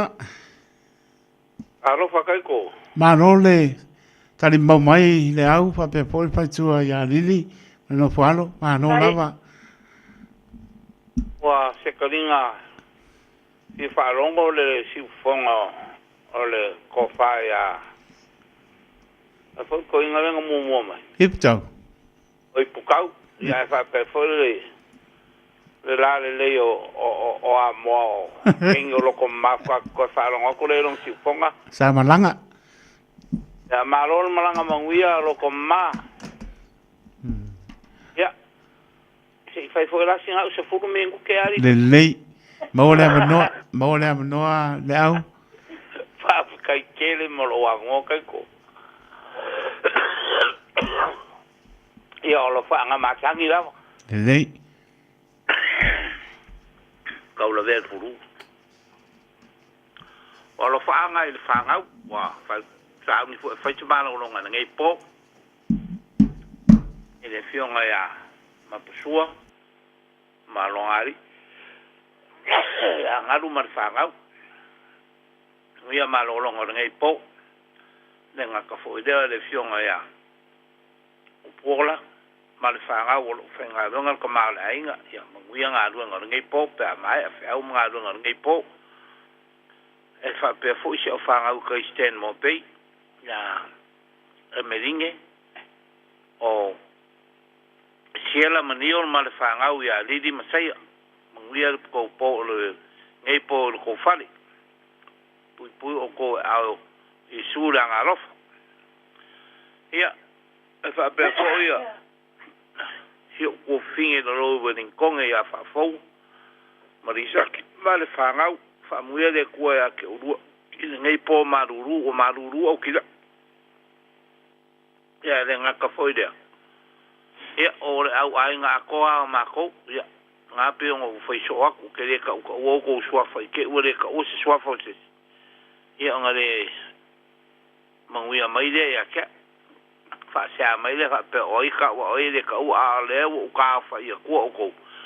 lo au ai nga sa sil fo i ia o lo fa nga mon muria ku ya ma o ma lo ko fa muia de ko ya ke ko ngai po lo fo ngia de ko fa afu ko ri afu lo ke de ngai ko wal fa mai ka fo fa ngai mga ro nga mon muria ngai va vi ia langa fio fa vau ia ele nga ka fo idea o sia u sore ya le si me shonga fingo korek po fa long ma ho ngai po ia fa mui aku le ngai po ya ke urua a pe fo de sklenga ya fiu mal ko sia ma sia la kama mose fa mui le ko ya ke ko ngai po ia ele nga ka idea ia o au ma ko o mana vol ka ko le kyo io in kiki de fel fak ia fa per kengeo oi fo berry ia mal ko fa ya ipukau ia alo faku vai puai me nga wa ko o manga ye ya me ses kamo Jimmy ina ngo kamo le wala pi ya o lo faanga no moria ku kelko ai lava ola au ola kala ya ko le kalo ola sko nga fa kalo le pluma ya oi mano le a fa yo le le mona le nga ruengi kalo e ruenga umangai ya o fa le kongu le o fa le kongu APR le plu ya a vi fa lo au mal Pacifica dia lava tai a se o ka ko va vai le skonga e po la sobre le ka lo pe le skonga ya pra me la kupu o e po fe na ya fe la ya le lava sa no anga le au ya fa manguia le ko ngai po le ka po inga kai ko tai e foi pa ko ka riwa ku mau ko mala ele fa ngalo inga foi se uso yang yu ka po e malonga kausi o malonga ku ai lava amuia de ku le venga le pasi sole yu ka po ya ale fa ngalo inga foi se ku fingi ki a kongo le ka lapi kongo ya konginga mal fa ngau ia lo fo ke le ku a konginga mal fa ngau ya o alo fa nga mo muria ku ngi ainga ia lo pats po lili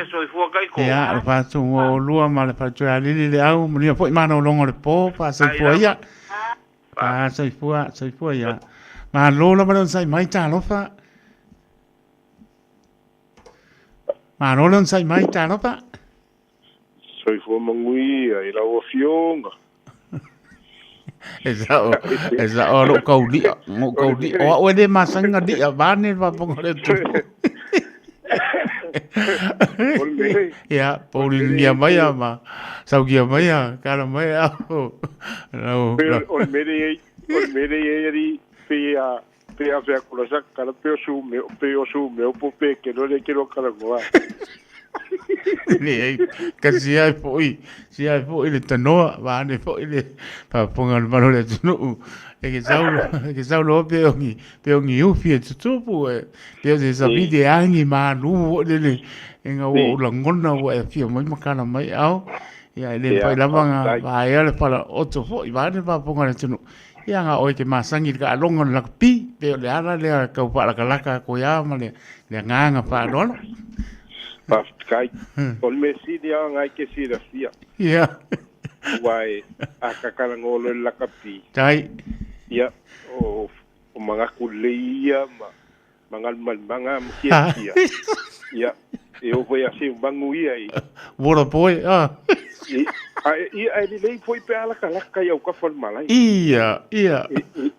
A mo se me ku ai po ku a ku fale makamaka. Ba dia la. Ia ai. Ia pa o se fo mo ia. Pa o me ya kia la ko. Tapi ngai se unga uka vai ngaso. Aia. Me mo ka fi ofu la ko. Ya akala ngom mai ki. Sorry. Pero kala ngom ka nga o le polo la kapi. Ya langa foi manko foi la sunga le dia wa. Ia. O isi ka ngaka. Ia. Ele ka alo ele me o le fa makala inga. E peila ai fa longo nge aki mo se umbang. Tapi nga o ngaka ko nguanga. Nga. Ele le fa makala. Al fa kingo. Ia. Mo vai to pakiua. Okay, pa longo mo le fa. Nga no mo ru wapea. Ya, le se ini se sa bo ia le si coach. Ya, ma no so fo mo ia uso banner swapa. Lange ma. Tai. Me yo le ko fa ya kula ukala. Ya, sa no ya. O mai, fai mai el kelo ka ka vidia ku fai mai. Kalo fa ya oi. Ia. O ko ya lu fu ni ya. Ia. Ai, ora ukala li fe fa ya. O ka me kia anga. Aya. Ele lo solo mu. Pa merenga ngole kama wa anga kako ngar ko tu forward o como ele jole me ngar solo mu ora sola le anga ele kai ya que le dico ele sola si pongi sa e lo wale mala ya po Malo pa tayo so me sili wa langona to ngai mo me o lo so bangele so apa male ai ngadi ya me spo isi tato tina ya sa ese alo patele atu lo matua o que fia kali fesi ia ai se awa o le me wa kupule awal pulu ya ngola uanga okay ya le la feta wi male awal ka ko pasifika ya mangko ala ka ulo le awal pasifika ya waka kia ko isika ko awa ka ko sa wale au funga linga ko ila lo ko au funga maka me le ngole ambio le oria o que veía inge de caño inga ka no sí pa maruno o le ka karngo ya ki langi ma ne moana esa ore au konga pa mai ya apa ya ko sa ya lu vai so a ko kalu ngor ka lo ngai ngale umar ka lo ngo fa inga mai o kere maka kau kia ya ole ho masangi ya sia we si le fia ole uso masangi ya pe inga masangi malo o ke fia kadila pisi ai sia ole me an maka kia lo ke lo ngi tai ia apa pea e fale kongu pe anga si le fia sola e ka pekengi le awa al ko kuma lo marko ia e fua le malo sia lo kai inga i le va o e male au ka alo players ai si la for ke minge le awal pulu ia pa ka inga le awal mon ia o le al melo fa esa pea ia la ko so le sa ve wo ko le fiele awal mon nei si le o le sa no le se sa no ko aku foi le fa ia no kwa o le va le fa ia o nga maka ia o le mo kwa closer ia o le okay lo se fa fika u di fa penga le we le au le ka ko le pulu mongi lo ele o le ile va o fa ia o le fa ia o nga ia ma le va ka kengi mo kam ka ia wai po le a lo ka kinga inga fia ai ka ilo ala ele ila ka va ma fa ia to le mo kwa ku ko a lo ko se la pa singe fa kingo ka lo ba lupe o te no no so bani pa pona te no ke le mo nga mai pa so nge le pia pia ke longa mo mai ia nga o fa popo mai la o nga kongo la pointing nga ba o le ba wa nga we le sili le ngo ko sili ko ai ia sili ko ai pa mo nga o le ba ka maka alo mar coach e por que me kwa le pa longo la ka alo ai le fa longo lo whārongo coach. Le ia pea kalakalangoa, ai o lor kei mea o e whaakingo le kālo. Ia, sa. Ia ngā kakou i lore ngā. E rea i e se an mere kalangoa i e se mere whaiko. Se mera whaiko. O ngā le kupo. Pei o whawhika au ni ngā luke i lore wa kupunge le au le puro. Ia, ai karo se ia wa ke lora sko ngā i le la ki le ngale anga le mian mon.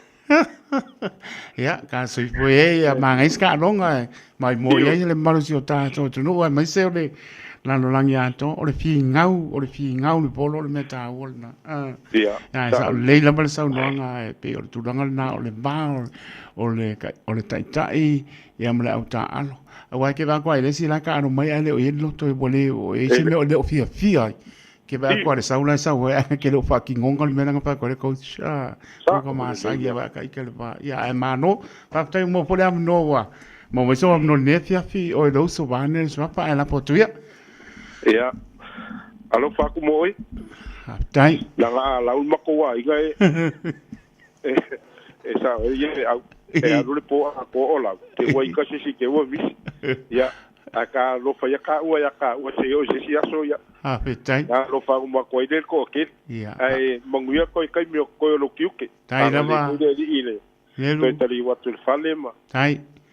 male ainga ia manguia lo po ia ni foi mano longa ni la ta po ia tanto pe lo ia pa se foi ia mo pouso se foi mano non sai mai ta no fa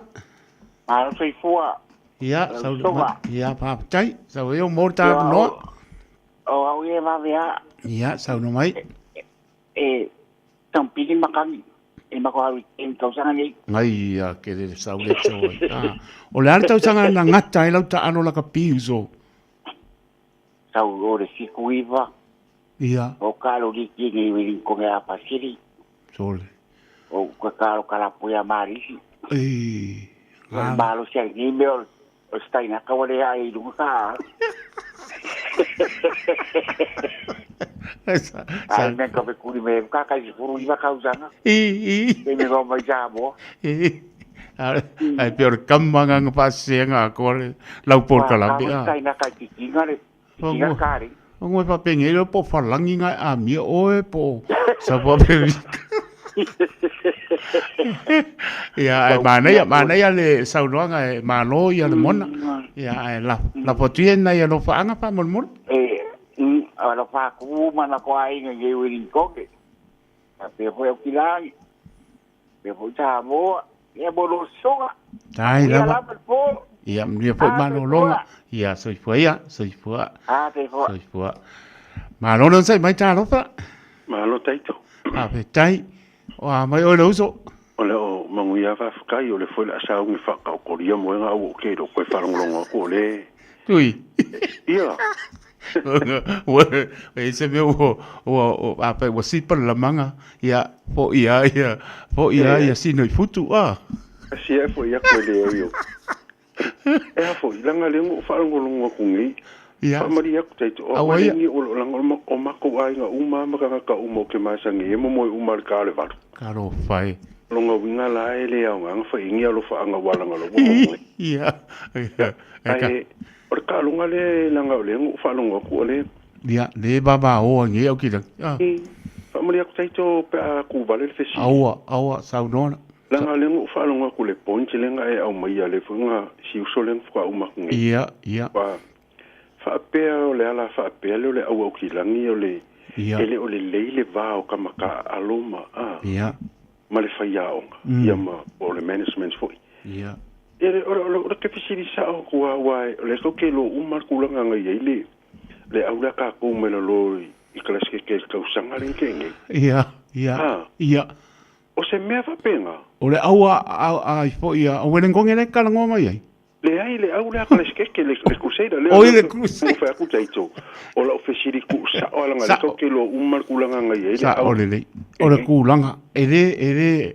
po i vane wa o la sunga foi ku lo foi ia tui pa mai ia lo sua fa ka mai vane pa ponga le tu ia ngai foi ke masangi foi o le tu rana o le ia se ka no po le ka ki le kulanga pa penga po le a se le ka longa le a po le pe performance o ia lo ka no a o nga le fi fi ko e si le man coach like a ko lo ka o ka ila lu mafau kai mi fa solonga coaches lenga ia ia sau mai a John Kelvin o kele mamla manga kai mi penga fia players ile ia kai mi piko sili lenga pa o kilangi sa orele kai mo le John Kelvin lenga I uang kau fa pe abe SS kama pela o ula pe fo ile taito fa maru ia ia tui sa orele sa no mai o waile ile la ngonga le o le vao or coach ma players ia ai pe ke uwe ai mesala le aula o kilangi ia ngai pe o se au kele ai Pasifika ia se vangala le aula ka ku ia mai le mo Pasifika wala ngale mo ki ngonga ka mai Pasifika ia ai e fa o ke manga kuale uposi fa le kuosi ma ko fe au ya so ye ma ko ka lunga la ka pifo ia de ma ko yung la sa no ngal part ole upol fa le kuale ia se awar ka alu le fomu ia ole awar ka alo fo ngali kuala o mai mo ngar e ka alo fo ngali e kilo mai sanga no vi e pe ila e pe I fo le ka fa pe ngala ka ika ma ho fa itanga ile o yese loko o komiki o players ile e ko kongo ka fa pe o finga e ala o mai mo e ka alo ngali le fomu le fa mai fa ku fe au e ka alo fa pe lo ko kongo le blues o piki le blues ma sa ko komiki fo ole peleki ia ole pe fo ngali o ku me fa ile coach ai pa ia le ai le o se le fia la le coach ia pe fo ngale ua ku meanga ama e fai longa ia loko fai songa bi inga fai songa bi inga le winga ngale upol fa ku ia o le ka alo nga I ku la mai mo o le ka alfa nga fa pe la kilo mai ma ka alo le fomu ka alo ko ai ka alo ia malo ia o le ka alo nga la le ale Pasifika ma o kilangi ia ia a faila nga fa lima ia kuselele ila o kilangi ia ai penga se furudua ia o kilangi ia ai ke waru wa kulmang Pasifika fa lima se fukoru ia o kilangi o ia kaske ia o kele lo la pe farua inga fa lima nga al mang Pasifika ia o kilangi elonga unga ka mai lunga se me le var se fu pa wale me la ka uma mai se fe lolo onga o le o ko on mai yes kamo o parrots ia o ia nga le nga ka on mai sa o kila ia ala vea loma ia le lang fa le kongwa ngile i ka longa uma ngi ai pe ya ke lo na ka fe lolo ma nga ia ai e uiang fa mai wa full strength ia blues o le ukalo ma ia players lele ia ale se nga me players lele ko ka umala wa piki o players lele manga dai kongo le squad le Auckland Blues ia ai ole o ke khari kongo e ma lo almang Pasifika tui o le asau o le ka alma ku se da taito famulu mo pe a de pai mako oi ke o ke ko ba ko o le asau tui fa mo le la siria ka ke ka ma bai I le bale o perfecta ma parrot ia o le asa u kan ngai pea I te mi uma ka ano I perfecta ma parrot o le ale se senga ngai le banga pe pa o ngau mana o pa pe o ke ava kua perfecta fa pe o se alo ka ko alo samo ia sa no le e moni no si la fia taito ia lu mainga on mai ko me ki le ile ia o que le interest in lankalo ia mariela o alia ia nga pawana kulanga o ke loya uia a fa pe o ka alo lore ave ko fupeki ko o fupeki io o ponen parrot ele o ke loya uia le pestanga e ke le ale se senga e ke le se senga o como que leo oi foi o ponen perete la karango fa coach aku lei wa nga karango mai po le sia coach io o ka alo como que leo o ponen perete ia e fa o ngalo nga mafau mana ia o ngale va ai mana ia o kulanga fo ile o le uskai o le memole o le discipline ia e uskai fo como que le o como que le o perfecta pe ia whaonga le longo vi i len kakalongo i la makanga. Maua le. E whaonga la i ngā e kula, whaonga lunga la au mai moa. O la wiko kongo le piki. Ia. E onga le e lolo langa perform. Ia. Ia, onga o le focus i le game plan. O le focus i combinations. O vai au. O vai kua. Ia, ai pe ia ngai kua, o le kalonga la. Kongoa. Miki le. Longo vi i la mo ka mai kiki, le se me mo. Pe ia fa, e ke lea le se senga o perfecta ma skamiki Parrot, Parrot, io. Ma ngai le mai ngolo ngalo le vanga i le tulanga o Parrot e fa nga e mo o nga ia me o ma le ka ke mo mia le ka ke mo mia mo a me se lava tu lo le fa pona tu a me se fa nga nyol ma fo pe o nga le me no me o fa nga ma fo e lo le ka me ki ke por e lo le ka me e ka mo e ma na ya perfecto wa levang kaunga ngale ko saka kaunga a wa mo wa lo po le tuitulo ka kana lo fai ko ya ke o lo se la pa sengi ke ka alo wa ka pungi fai ko ya ke e le ko kala ya ke o le ala fo nga linga kuai nga mau ku filinga a selected si komiki le ma ni na sa le sa nga pia nga kale under 20 le mai long perform nga ka mai nga sa le o nga nga saulo i le wa ka alo i ka longa kama ki kele yo ese ara ka o nga lai wa fiwa kom foi pick up mai langa performance le le ko mo nga na wa ru ma fa ku ile o mai mo e bibi i mai ya ke ya e ma no fa tai ma nei po mo mai so no tu pi ka ngoi po ya la foto e ave nei lo fa anga pe at sai ia pe on ka fai aku langa mo uma inga mo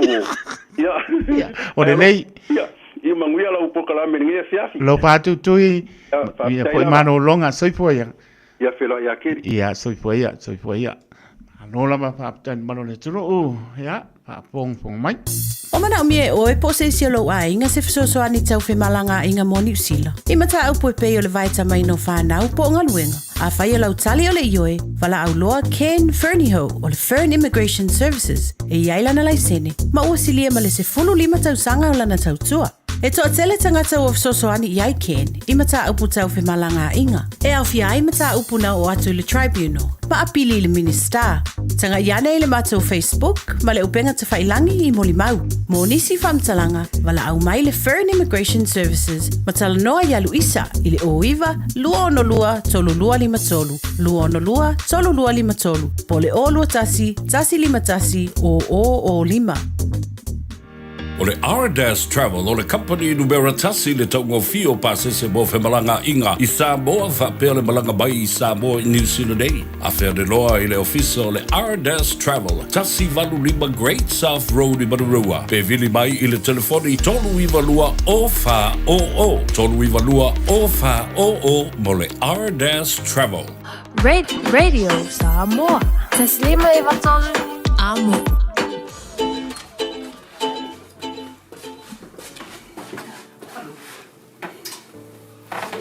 Sakana. E milo ki fika longa kuia oi. Ia o failo uo e reo se e whakasari kama. Ha? Uia mela ngā leke fika longa mai ia. O e loa lai ke lea o e fio mai ia oi. A faila uo a le so e marua. O le makari malo ki ngai le ai. Nisi skara koe fio kua kala nga. Hello. Babe, sorry, idi kali e ruka maui.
Aua e ui i le pai pai Ale au le lei o le sungalu Ai peta i le aunga I se fa lave lave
Tawi tula mai su baru minute ona tāra o le tula spulu, patala pātu, baru le atulu, malanga mai leitu, ma leitu o ke lope, maruia fo I mano longa mai, I ao toro nei, le awa staimi e toi fo I, ia, pamria le rei,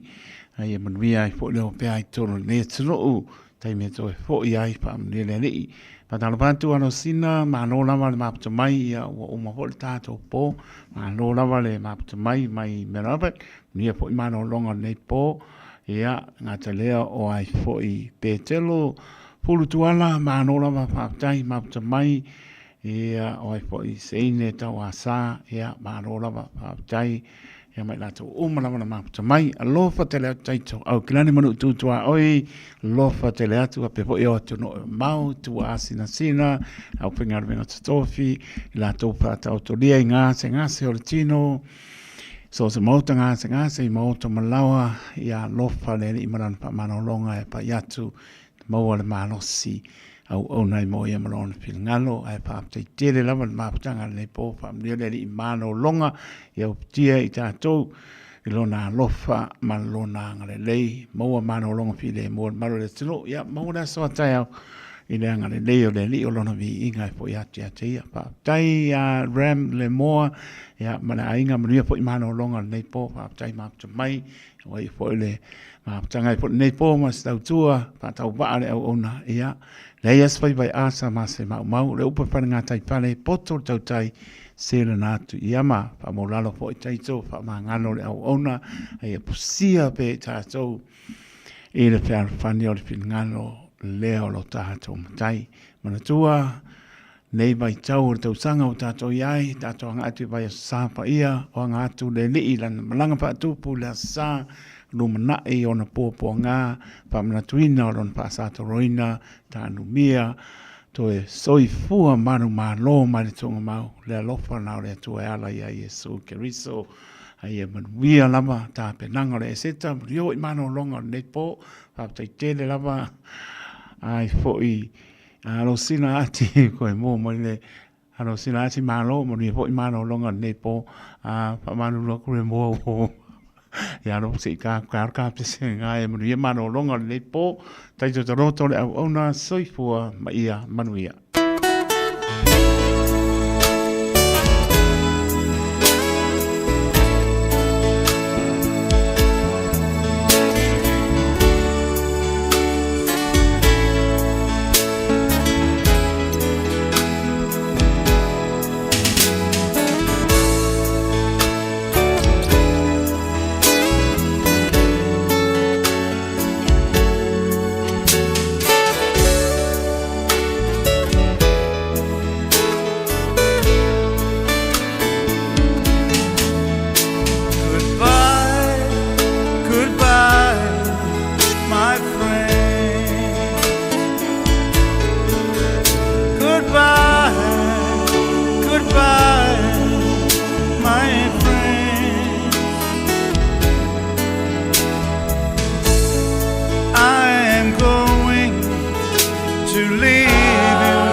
brothers and sisters. In the book of John, chapter 14, verse 1 till 3, Jesus said, "Do not let your hearts be troubled. Trust in God, trust also in me. In my Father's house are many rooms. I am going there to prepare a place for you and I.